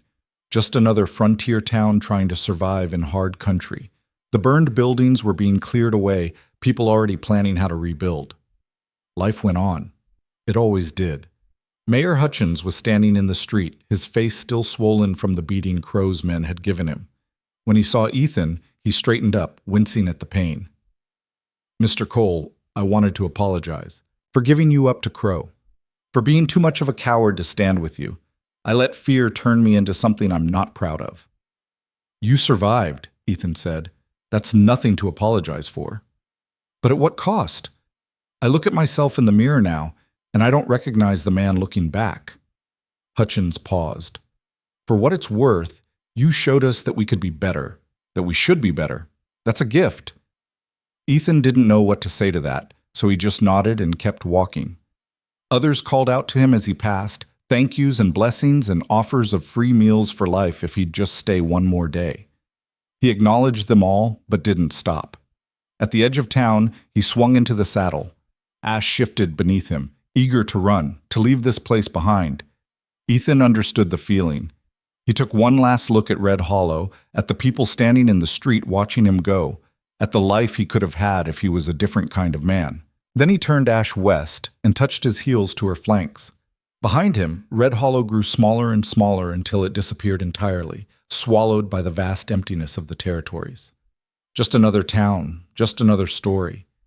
Just another place where Ethan Cole had tried to do the right thing and left destruction in his wake. But something was different this time. The weight he'd been carrying since Fort Madison felt lighter somehow. Not gone. It would never be completely gone. But lighter. Maybe Sarah was right. Maybe he wasn't just a catalyst for destruction. Maybe he was something more complicated than that. Maybe he was just a man trying his best in a world that didn't make sense, making mistakes, and occasionally getting things right, stumbling towards something that might eventually look like redemption. Or maybe he was just a soldier who'd forgotten how to stop fighting. Either way, he had miles to go before he'd know for sure. And in the meantime, there was just the road and the sky and the steady rhythm of Ash's hooves carrying him toward whatever came next. Behind him, in Red Hollow, Sarah stood in the street long after he'd disappeared from view. She held the gun Ethan had given her, the weight of it unfamiliar but no longer frightening. She'd learned something in the past few days, something about courage and choice and the kind of person she wanted to be. Whatever came next, she'd face it standing. They all would, because that's what Ethan Cole had taught them. Not with words, but with actions. Not by staying, but by showing them what it looked like to stand up even when standing up meant losing everything. In the burned-out shell of Crow's headquarters, Marshal Hayes stood looking at the charred remains of the man who'd terrorized a region for 20 years. There wasn't enough left to identify, but that didn't matter. Everyone knew who it was. "Think he knew?" one of the junior marshals asked. Junior Sharon. At the end? Think he understood that it was over? Hayes considered this. I think he knew. I think that's why he stayed. Some men, when their world falls apart, they'd rather burn with it than face what comes after. What about Cole? Think he'll be all right? Hayes thought about the man he'd spent the night interviewing, about the ghosts in his eyes, and the way he'd talked about the people he'd failed to save, as if they weighed more than the people he had saved. About the kind of bone-deep weariness that came from carrying guilt too heavy to put down. I don't know, he said honestly, but I hope so. Men like that, they're rare, and the world needs them, whether they believe it or not. In the mine shaft, Lucas Vane sat in chains, his head still throbbing from where Sarah had hit him. He'd lost everything, his carefully laid plans, his chance for revenge, his freedom. All of it gone in a single night of chaos he hadn't anticipated. But as he sat there in the darkness, he found himself thinking about something Ethan had said, about how his father had been a coward and a murderer, and how Lucas had spent so long trying to avenge him that he'd become the same thing. Maybe it was true. Maybe he had become exactly what he'd hated. Maybe the real tragedy of Fort Madison wasn't the massacre itself, but the way it had poisoned everyone it touched, turning them into monsters chasing ghosts. Or maybe Ethan Cole was just a self-righteous bastard who'd gotten lucky one too many times. Lucas would have years in prison to decide which version he believed. The sun climbed higher in the sky, burning away the last traces of smoke from the fires. Red Hollow settled into the business of healing, of rebuilding, of learning to live without fear. It would take time. It would take work. But for the first time in 20 years, the future held something other than dread. And somewhere out in the territories, Ethan Cole rode on toward a horizon that never seemed to get any closer, carrying his burdens and his questions and his stubborn, foolish, beautiful refusal to look away from suffering even when looking cost him everything. The legend of what happened in Red Hollow would spread, growing with each telling. Some would call him a hero. Some would call him a killer. Some would say he'd saved a town. Others would say he'd nearly destroyed it. All of them would be right, and none of them would be right, because the truth was more complicated than any story could capture. The truth was that Ethan Cole was just a man who'd made a choice in an alley one afternoon, and everything that followed had been the consequence of that choice, rippling outward like waves from a stone dropped in still water. And sometimes that's all heroism is. One choice. One moment. One person deciding that some things are worth fighting for, even when the fight seems impossible, even when the cost is everything you have, even when you ride away at the end with nothing to show for it but scars and ghosts and the knowledge that you did what you could with what you had. It wasn't much, but it was enough. It had to be enough. Ethan rode west for 2 days, putting distance between himself and Red Hollow, between himself and everything that had happened there. The landscape changed as he traveled, the red badlands giving way to rolling grasslands that stretched to the horizon like an ocean of green and gold. The sky seemed bigger out here, impossibly vast, and at night the stars blazed with a clarity that made him feel both insignificant and connected to something larger than himself. On the third morning, he crossed into territory he didn't recognize. A small settlement appeared in the distance, barely more than a handful of buildings clustered around a crossroads. The kind of place that might not even have a name, just existed because travelers needed somewhere to rest and resupply. Ethan almost rode past it, almost kept going, maintained the momentum that had carried him this far. But Ash was tired, and so was he, and there was a part of him that was starting to wonder if running forever was really the answer he'd been looking for. He guided the mare toward the settlement, noting the details with the automatic caution of a man who'd learned that everywhere could be dangerous if you weren't paying attention.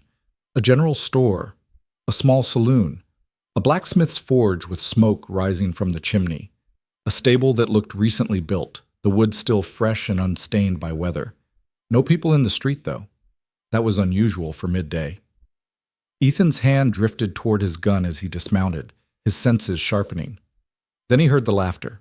It came from behind the general store, children's laughter mixed with adult voices calling encouragement. Ethan led Ash around the building and found the source, a schoolyard, apparently, though there was no school building visible, just a clear space where maybe 20 children sat on the ground in a rough semicircle, listening to a woman read from a book. The woman was young, maybe 30, with dark hair pulled back in a practical bun and a face that suggested strength more than beauty. She held the book like it was precious, her voice animated as she brought the story to life for her audience. "And so the brave knight," she read, "faced the dragon not with a sword but with words, because sometimes the greatest weapon we have is understanding." One of the children, a girl of maybe 8, raised her hand. "But Miss Emma, what if the dragon doesn't want to understand? What if it just wants to eat people?" The woman, Emma, smiled.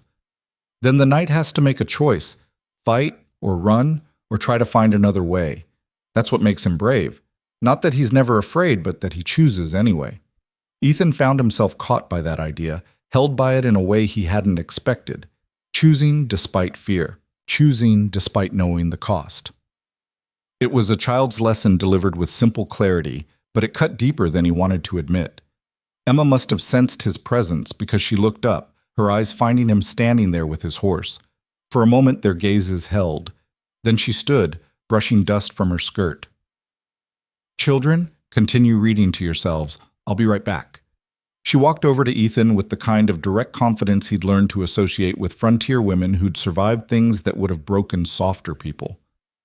"Can I help you?" she asked. Her tone was polite but wary, the wariness of someone who'd learned to be careful around strangers. "Just passing through," Ethan said. "Didn't mean to interrupt." "You didn't. We're nearly done for the day anyway." She studied him with sharp eyes that seemed to catalog everything, his worn clothes, his trail dust, the way he carried himself. "You look like you've been riding hard." "There's a boarding house 2 buildings down. Mrs. Fletcher runs it. Tell her Emma sent you and she'll give you a fair rate." "Thank you." Ethan started to turn away, then paused. "You're teaching them to read." "I'm trying to. Most of them are ranch children. Their parents want them educated but can't afford to send them to the cities, so I do what I can." She tilted her head slightly. "You sound surprised." "I am. Most settlements this small don't bother with schools. Most settlements this small are content to stay small. We're trying to build something different here, something that lasts." Emma's expression softened slightly. "You're welcome to stay if you want. We don't get many visitors, but we're not unfriendly to the ones we do get." "I appreciate that, but I'm not looking to settle down." "No one ever is, until they find a reason to." She glanced back at her students. "I should get back to them. But if you change your mind about staying, come find me. We could use someone who looks like they know how to handle themselves. Bandits have been troubling the ranches lately." And there it was. The thing Ethan had been afraid of since he'd decided to stop running. The moment when someone would ask him to fight their battles, to be their hero, to save them from whatever darkness threatened their small corner of the world. "I'm not a hired gun," he said quietly. "I didn't say you were, but you're also not just a drifter. I can see that much." Emma met his eyes again. "Whatever you're running from, maybe it's time to stop. Maybe it's time to figure out what you're running toward instead." She didn't wait for a response, just turned and walked back to her students. Ethan watched her go, feeling something twist in his chest. She was right and she was wrong, and he didn't know which truth mattered more. He found Mrs. Fletcher's boarding house exactly where Emma had said it would be. The proprietor was a sturdy woman in her 60s who looked like she could wrestle a bear and win. She gave him the same assessing look Emma had, then quoted him a rate that was more than fair. "You'll want the room at the end of the hall," she said, handing him a key. "Quieter, and the bed doesn't squeak in case you're a restless sleeper." "How did you—" "I've been running this place for 30 years. I can spot a man who doesn't sleep easy." She paused. "Emma sent you?" "She did." "Then you're all right in my book. That girl's got good instincts about people." Mrs. Fletcher turned back to the bread she'd been kneading. "Supper's at 6. You're welcome to join us, or I can bring something to your room if you'd rather eat alone." "I'll join you. Thank you." The room was exactly as advertised, small, clean, with a bed that didn't squeak, and a window that looked out over the grasslands beyond the settlement. Ethan sat on the edge of the bed and realized he was exhausted. Not just tired from riding, but exhausted in a way that went bone deep. The kind of weariness that comes from running on adrenaline and fear for too long. He laid down, meaning to rest for just a moment. The next thing he knew, the sun was setting and someone was knocking on his door. "Supper's ready," Mrs. Fletcher called. "If you're interested." Ethan rose, splashed water on his face from the basin on the dresser, and made his way downstairs. The dining room was modest but welcoming, with a long table that could seat maybe a dozen people. Only 4 others were there. An older couple who nodded politely, a young man who looked like a ranch hand, and Emma. She looked different out of the schoolyard, softer somehow, though the intelligence in her eyes was just as sharp. When she saw Ethan, she smiled. "You decided to stay for supper at least. That's progress." "I was hungry." "Most people are, after a long journey." She gestured to the empty seat across from her. "Sit. Tell us where you're from." It was a simple question, the kind people ask strangers all the time out here. But Ethan found himself hesitating, unsure how to answer. Where was he from? Fort Madison was in his past. Red Hollow was behind him. He'd been born in Pennsylvania, but that was a lifetime ago, a different person entirely. "Nowhere special," he said finally. "Just moving through." Emma's eyes suggested she heard everything he wasn't saying, but she didn't push. Instead, she turned the conversation to lighter topics: the weather, the upcoming harvest, plans for expanding the settlement. The older couple chimed in with stories about their ranch, about the grandchildren who visited in summer. The young ranch hand talked about breaking a particularly stubborn horse. It was ordinary, achingly, beautifully ordinary. The kind of conversation that happened in 1,000 settlements across the territories every night. Unremarkable, except for the fact that it was peaceful and genuine and entirely free of violence or fear. Ethan found himself relaxing despite his intentions, found himself participating in the conversation, sharing small details about his travels that didn't reveal too much, but weren't complete lies either. And through it all, Emma watched him with those sharp, knowing eyes. After supper, she caught up with him as he was heading back to his room. "Walk with me," she said. Not a question, not quite a command, just an invitation that somehow felt impossible to refuse. They walked through the settlement as evening deepened into night, the stars beginning to emerge overhead. Emma didn't speak at first, just led him to the edge of the buildings where the grasslands began, where the night sounds of crickets and distant coyotes filled the air. "I lied earlier," she said finally, "about the bandits." Ethan stopped walking. "What?" "There are no bandits troubling the ranches. I made that up." She turned to face him. "I wanted to see how you'd react, whether you'd jump at the chance to play hero or whether you'd run from it." "Why would you do that?" "Because I recognized you." Emma's voice was gentle but firm. "Not your face, but the look in your eyes. You're running from something, and whatever it is, it's eating you alive. Ethan felt anger flare, then fade just as quickly. She was right. Of course she was right. You don't know anything about me. I know you've seen violence. I know you've probably caused some of it. I know you're trying to figure out if you're a good man who's done bad things or a bad man who's done good things. She paused. I know because I've asked myself the same questions. You? Emma laughed, but it wasn't a happy sound. You think I was always a school teacher in a settlement that doesn't have a school building? I came here 3 years ago from Kansas. My husband had just been killed by raiders. I watched it happen.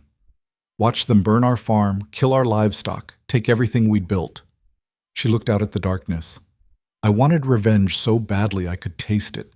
Spent 6 months tracking those men, learning their names, planning how I'd make them pay. What stopped you? I found them, all 5 of them, drunk in a saloon in Dodge City. I had a gun. I had clear shots. I could have killed at least 3 before they knew what was happening. Her voice dropped. But I stood there in the street, and I realized something. Killing them wouldn't bring my husband back. It wouldn't rebuild my farm. It wouldn't heal anything. It would just make me into the same kind of person they were, someone who solved problems with violence. So you walked away.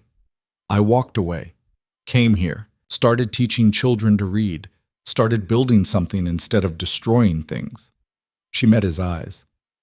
Some people would say I was a coward, that I should have taken my revenge, but I sleep at night now. Can you say the same? The question hit harder than any blow Ethan had ever taken, because the answer was no. He couldn't say that. He couldn't remember the last time he'd slept through the night without nightmares, without waking in a cold sweat thinking about all the people he'd failed to save. I tried to stop running, he said quietly. In Red Hollow, I tried to stand and fight and make things right, and people died. Good people. Because I was there. Because I made choices that seemed right at the time but had consequences I couldn't control. People die whether you're there or not. The question is whether their deaths meant something. Emma's voice was firm. Did Red Hollow survive? Yes. Is it better than it was before you arrived? Ethan thought about the town as he'd left it, about Sarah learning to hold a gun, about the townspeople who'd found their courage, about Crow's empire burning to ashes and the federal marshals establishing real law. I think so. Yes. Then maybe those deaths meant something. Maybe you gave those people a chance to be better than they were. That's not nothing. They stood in silence for a long moment, the night wrapping around them like a blanket. Then Emma spoke again, softer this time. I'm not asking you to stay here. I'm not asking you to be our protector or our savior or anything like that. But I'm asking you to stop running long enough to figure out who you are when you're not defined by violence. Because that person, the one underneath all the guilt and fear, he might be worth knowing. I'm not sure that person exists anymore. Then maybe it's time to find out. Emma turned to head back toward the settlement. The offer stands. Stay as long as you need. No expectations, no obligations, just a place to rest. Ethan watched her walk away, silhouetted against the lights of the settlement. He thought about everything that had brought him to this moment. Fort Madison, the war, Red Hollow, Lucas Vane's twisted revenge, all the violence and death and impossible choices. And he thought about Emma's question. Who was he when he wasn't defined by violence? He didn't know. But maybe, for the first time since everything had fallen apart, he wanted to find out. The next morning, Ethan woke to sunlight streaming through the window and the smell of fresh bread drifting up from the kitchen below. For a moment, he couldn't remember where he was. Then it came back. The settlement, Emma, the conversation that had stripped him down to raw honesty. He dressed and went downstairs to find Mrs. Fletcher setting out breakfast. "Good morning," she said cheerfully. "You sleep?" "I did, actually." It surprised him how true that was. For the first time in months, he'd slept through the night without nightmares. Emma's effect on people. She has a way of cutting through nonsense, making you see things clear. Mrs. Fletcher poured him coffee. "She talk you into staying?" "I don't know yet." That's more honest than most give. Eat, then decide. After breakfast, Ethan walked through the settlement with fresh eyes. It really was small, maybe 24 buildings total, serving the ranching families scattered across the surrounding territory. But there was something about it that felt different from other places he'd passed through. Something intentional. Like the people here were building toward a vision of what they wanted to become, not just surviving day to day. He found Emma at the schoolyard again, this time helping two older boys construct what looked like the frame for a building. "Schoolhouse," she explained when she saw him watching. "We've been raising money for 2 years, finally got enough to start building. Should be done by winter if we can keep the work going." "You need help." The words were out before Ethan could stop them. Emma looked at him, and he saw hope flicker in her eyes before she tamped it down. "You know carpentry?" "Enough to be useful." "Then, yes, we could use the help." She handed him a hammer. But Ethan, it was the first time she'd used his name. He hadn't realized she knew it. "This isn't a commitment. Work as long as you want. Leave when you need to. No guilt either way." He took the hammer, felt the weight of it in his hand. A tool for building instead of destroying. It felt strange. It felt right. "Where do I start?" Over the next 2 weeks, Ethan fell into a rhythm that felt alien after months of running. He worked on the schoolhouse during the day, his hands remembering skills he'd learned as a boy helping his father build barns back in Pennsylvania. He ate meals with the other boarders, listening to their stories, gradually sharing more of his own. He helped Mrs. Fletcher repair her roof. He taught the ranch hand some techniques for breaking horses he'd learned in the cavalry. And in the evenings, he talked with Emma. They never spoke directly about his past again, but it was there in the subtext of every conversation. In the way she'd mention second chances without making it obvious. In the way she'd talk about her students learning from mistakes. In the careful space she gave him to be whoever he needed to be without demanding explanations. The schoolhouse took shape under their collective effort. Walls went up, then a roof, then windows and doors. It was honest work, the kind that left Ethan physically tired in a way that felt clean instead of depleting. Each nail he drove, each board he placed, felt like a small act of creation in a life that had been defined by destruction for too long. One evening, as they were finishing up for the day, one of the ranchers rode in hard, his horse lathered with sweat. "Emma," he shouted, "we need help. Raiders hit the Patterson place, burned the barn, ran off the cattle. They're still out there, might hit someone else tonight." Ethan felt every muscle in his body tense. This was the moment Emma had warned him about, the moment when his past and present would collide. Every eye in the settlement turned toward him, not because anyone had asked him to help, but because they'd all seen him wear a gun, had all noticed the way he moved like someone trained for violence. Emma put a hand on his arm. "You don't have to." "I know." Ethan cut her off gently. "But I will." "Why?" It was a fair question. He'd said he was done fighting other people's wars, done being a hero, done with all of it. "Because this time I'm choosing," he said quietly. "Not because I'm trapped. Not because I'm trying to outrun my past. But because these are my people now, and protecting your people isn't heroism. It's just what you do." Emma's eyes shone with something that might have been tears or might have been pride. "Then we'll do it together. I still remember how to shoot." They gathered a group. Ethan, Emma, the two older boys from the schoolhouse project, and 3 ranchers including the one who'd brought the warning. Not an army, just neighbors watching out for each other. The Patterson Ranch was 5 miles north, and they made the ride in silence as the sun set. When they arrived, they found the family huddled in their house, the barn still smoldering. Mrs. Patterson was tending to her husband, who'd taken a bullet in the shoulder trying to defend their property. "How many?" Ethan asked. 6, Patterson said through gritted teeth. "Maybe 7. They said they'd be back tomorrow for the house unless we paid them protection money." Classic extortion. Ethan studied the burn pattern on the barn, the hoof prints in the dirt. They're not professionals, just opportunists who think isolated ranches are easy targets. "Can you stop them?" Mrs. Patterson asked, her voice tight with fear and anger. Ethan looked at Emma, at the ranchers who'd come to help, at the family who just wanted to live in peace. He thought about Red Hollow, about all the ways his choices had rippled outward into consequences he couldn't control. But this was different. This wasn't about revenge or running or trying to save his soul. This was simpler. People needed help. He could provide it. "Yes," he said, "but not by killing them." We're going to do this smart. They worked through the night, setting up a trap that relied on misdirection rather than violence. Ethan had the ranchers position themselves around the property, not to ambush but to surround.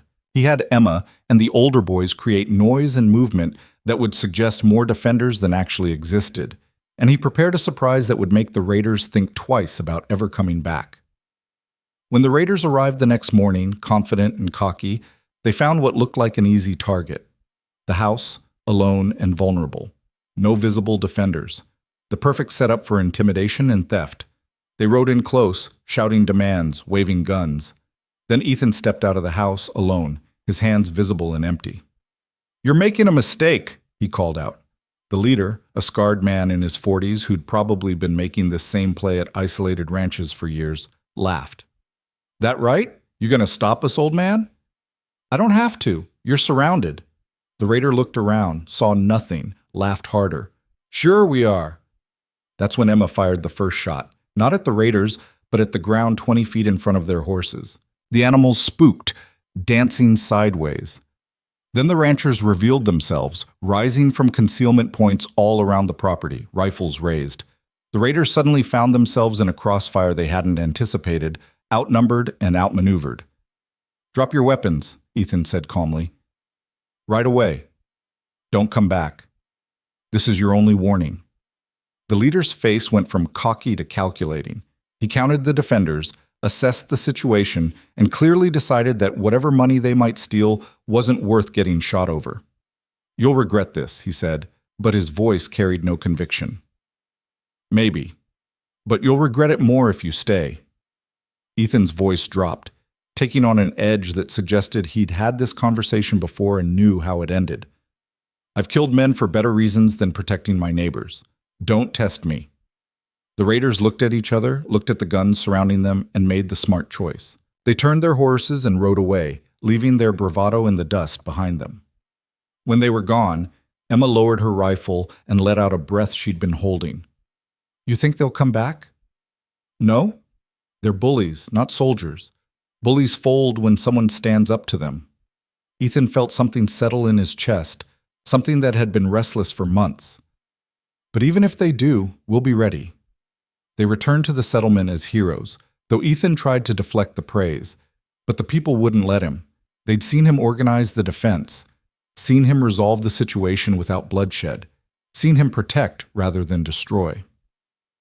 That night, Mrs. Fletcher cornered him in the boarding house. "You're staying," she said. It wasn't a question. "I'm thinking about it." "Don't think too long. We need a sheriff, proper law enforcement. Someone people respect who knows what they're doing. Emma already talked to the territorial governor about making it official." "I'm not a lawman." "You were a soldier. You know tactics, leadership, how to read situations. And more importantly, you care about doing things right. That's rarer than you think." She fixed him with a look that suggested arguing would be futile. "The job's yours if you want it. Badge, salary, authority to keep the peace across the whole territory. What do you say?" Ethan thought about everything he'd been running from. Fort Madison, Red Hollow, Lucas Vane's twisted revenge, all the violence and death and impossible choices. He thought about the man he'd been and the man he might become. And he thought about Emma's question. Who was he when he wasn't defined by violence? Maybe it was time to find out. "I say yes," he said quietly. "I'll be your sheriff." The settlement celebrated that night with a dinner that brought together everyone from the surrounding ranches. Emma sat beside Ethan, her hand finding his under the table, squeezing once in silent congratulation. "You're going to be good at this," she said. "How do you know?" "Because you don't want to be a hero. You just want to do right by people. That's the best qualification there is." 3 months later, Ethan stood in front of the completed schoolhouse, watching children pour through the doors for the first day of classes. Emma stood beside him, radiant with pride, while the whole settlement had gathered to mark the occasion. He wore a sheriff's badge now, pinned to a vest he'd bought specifically for the purpose. It felt strange, the weight of it. But not wrong. Not anymore. Marshal Hayes had ridden out from the territorial capital the week before to make the appointment official. He'd found Ethan helping repair a fence at the Patterson Ranch and laughed at the sight. "Told you to think about where you went and what you did," Hayes said. "Didn't expect you to settle down this quick." Neither did I. You going to be all right here? After everything? Ethan had considered the question seriously. I think so. This isn't about running anymore. It's about building. There's a difference. Hayes had nodded, understanding in his eyes. Red Hollow's doing well, by the way. Sarah sends her regards, said to tell you they named the new school the Ethan Cole Building. You're a legend there. I don't want to be a legend. Too late. But maybe you can be a different kind of legend here. The kind that doesn't involve quite so much shooting. Hayes had extended his hand. Good luck, Sheriff Cole. The territory needs men like you. Now watching the children file into the school Emma had dreamed of, Ethan felt something he hadn't felt in years. Peace. Not the absence of conflict. There would always be conflict. But the sense that he was exactly where he needed to be, doing exactly what he needed to do. Emma leaned against him, her warmth solid and real. What are you thinking? That I spent 3 months running from myself. And it took a school teacher in the middle of nowhere to help me stop. I'm not in the middle of nowhere, I'm home. She smiled. And so are you, if you'll let yourself believe it. Home. The word felt foreign and familiar at the same time. Ethan had spent so long thinking of himself as a drifter, a soldier, a man defined by what he'd lost rather than what he'd found. But standing here, in this settlement that was building itself into something lasting, wearing a badge that represented law rather than vengeance, he could almost believe it. He could almost believe that redemption wasn't something you earned through suffering or running or trying to outpace your past. Maybe it was something you built, one choice at a time, one day at a time, until you looked back and realized you'd become someone different, someone better. Later that night, after the celebration had ended and people had returned to their homes, Ethan sat on the porch of the boarding house and looked up at the stars. They were the same stars that had watched over him in Red Hollow, the same stars that had guided him through months of aimless wandering. But everything else had changed. Sarah appeared in his thoughts sometimes, and the others from Red Hollow. He wondered how they were doing, whether they'd maintained the courage they'd found, or whether fear had crept back in once the immediate danger passed. He hoped they were all right. Hoped they'd built something lasting from the ashes. Lucas Vane was in prison, according to Hayes. The trial had been quick, the evidence overwhelming. He'd spend the rest of his life behind bars, consumed by the hatred that had driven him to orchestrate such an elaborate revenge. Ethan found he couldn't hate him back. Vane was a cautionary tale, a warning about what happened when you let the past define you so completely that you became trapped in it. Ethan had been headed down that same path, but Emma had shown him another way. Not forgetting the past, but learning from it. Not running from guilt, but transforming it into purpose. The door opened behind him and Emma stepped out, 2 cups of coffee in her hands. She handed him one and sat down beside him. Can't sleep? She asked. Thinking too much. About what? About how I got here. All the choices that led to this moment. All the people who died and lived and changed along the way. He paused. About whether I deserve this. Peace. Purpose. You.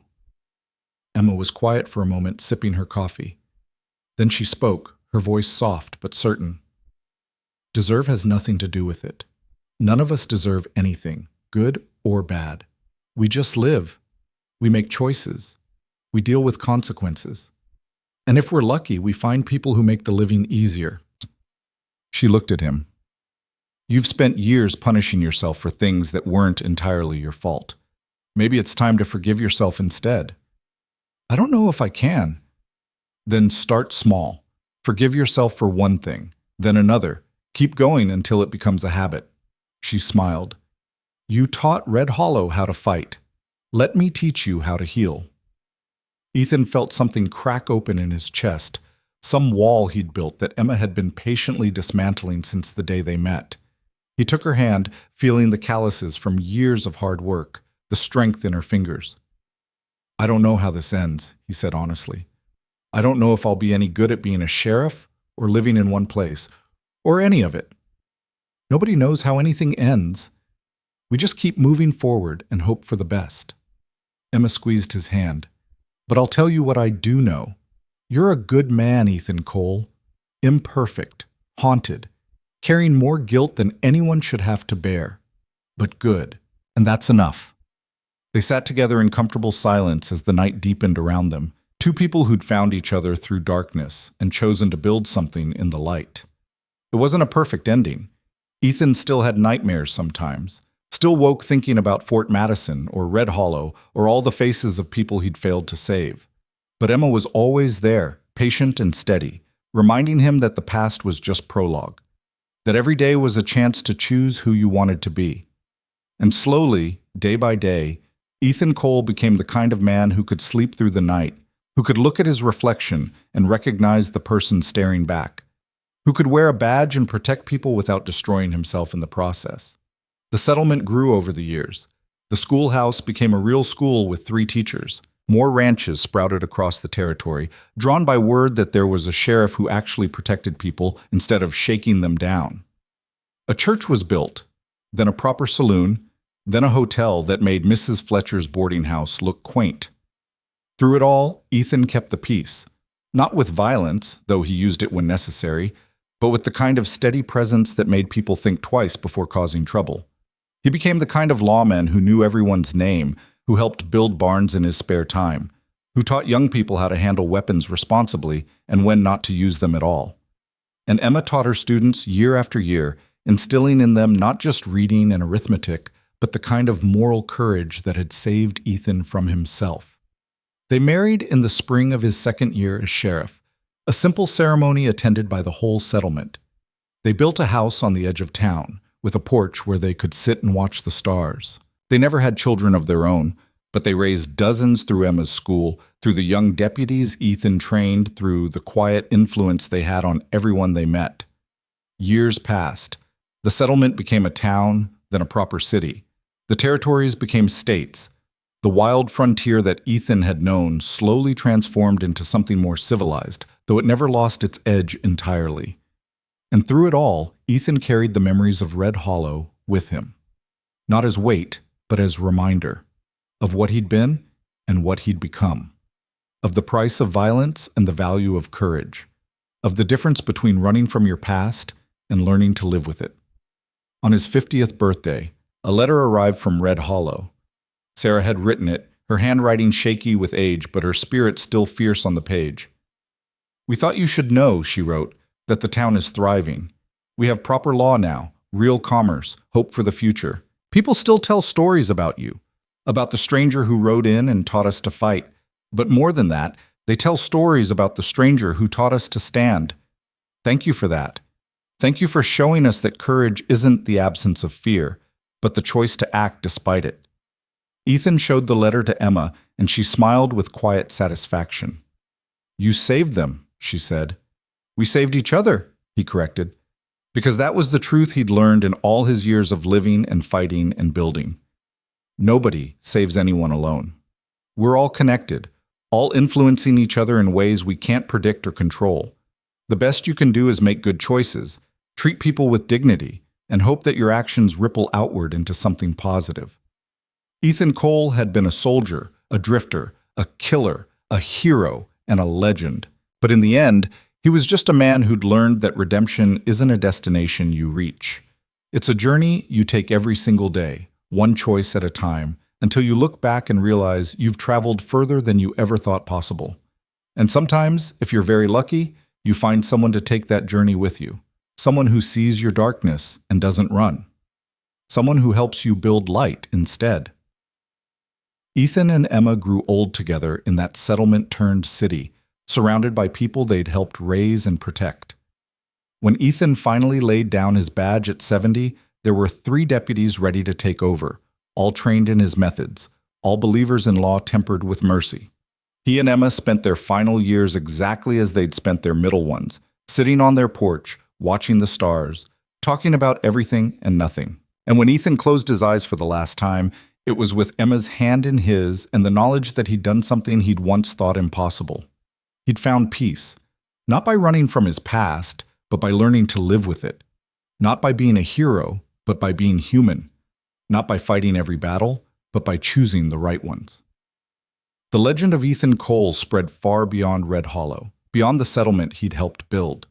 People told stories of the soldier who'd stopped a warlord, the sheriff who'd brought law to the frontier, the man who'd proven that it was never too late to choose a different path. But the real story was simpler and more profound. It was about a man who'd been given a second chance and decided to take it. A man who'd learned that the bravest thing you can do isn't charging into battle. It's choosing to build instead of destroy, to heal instead of hurt, to stay instead of run. And in the end, that choice made all the difference.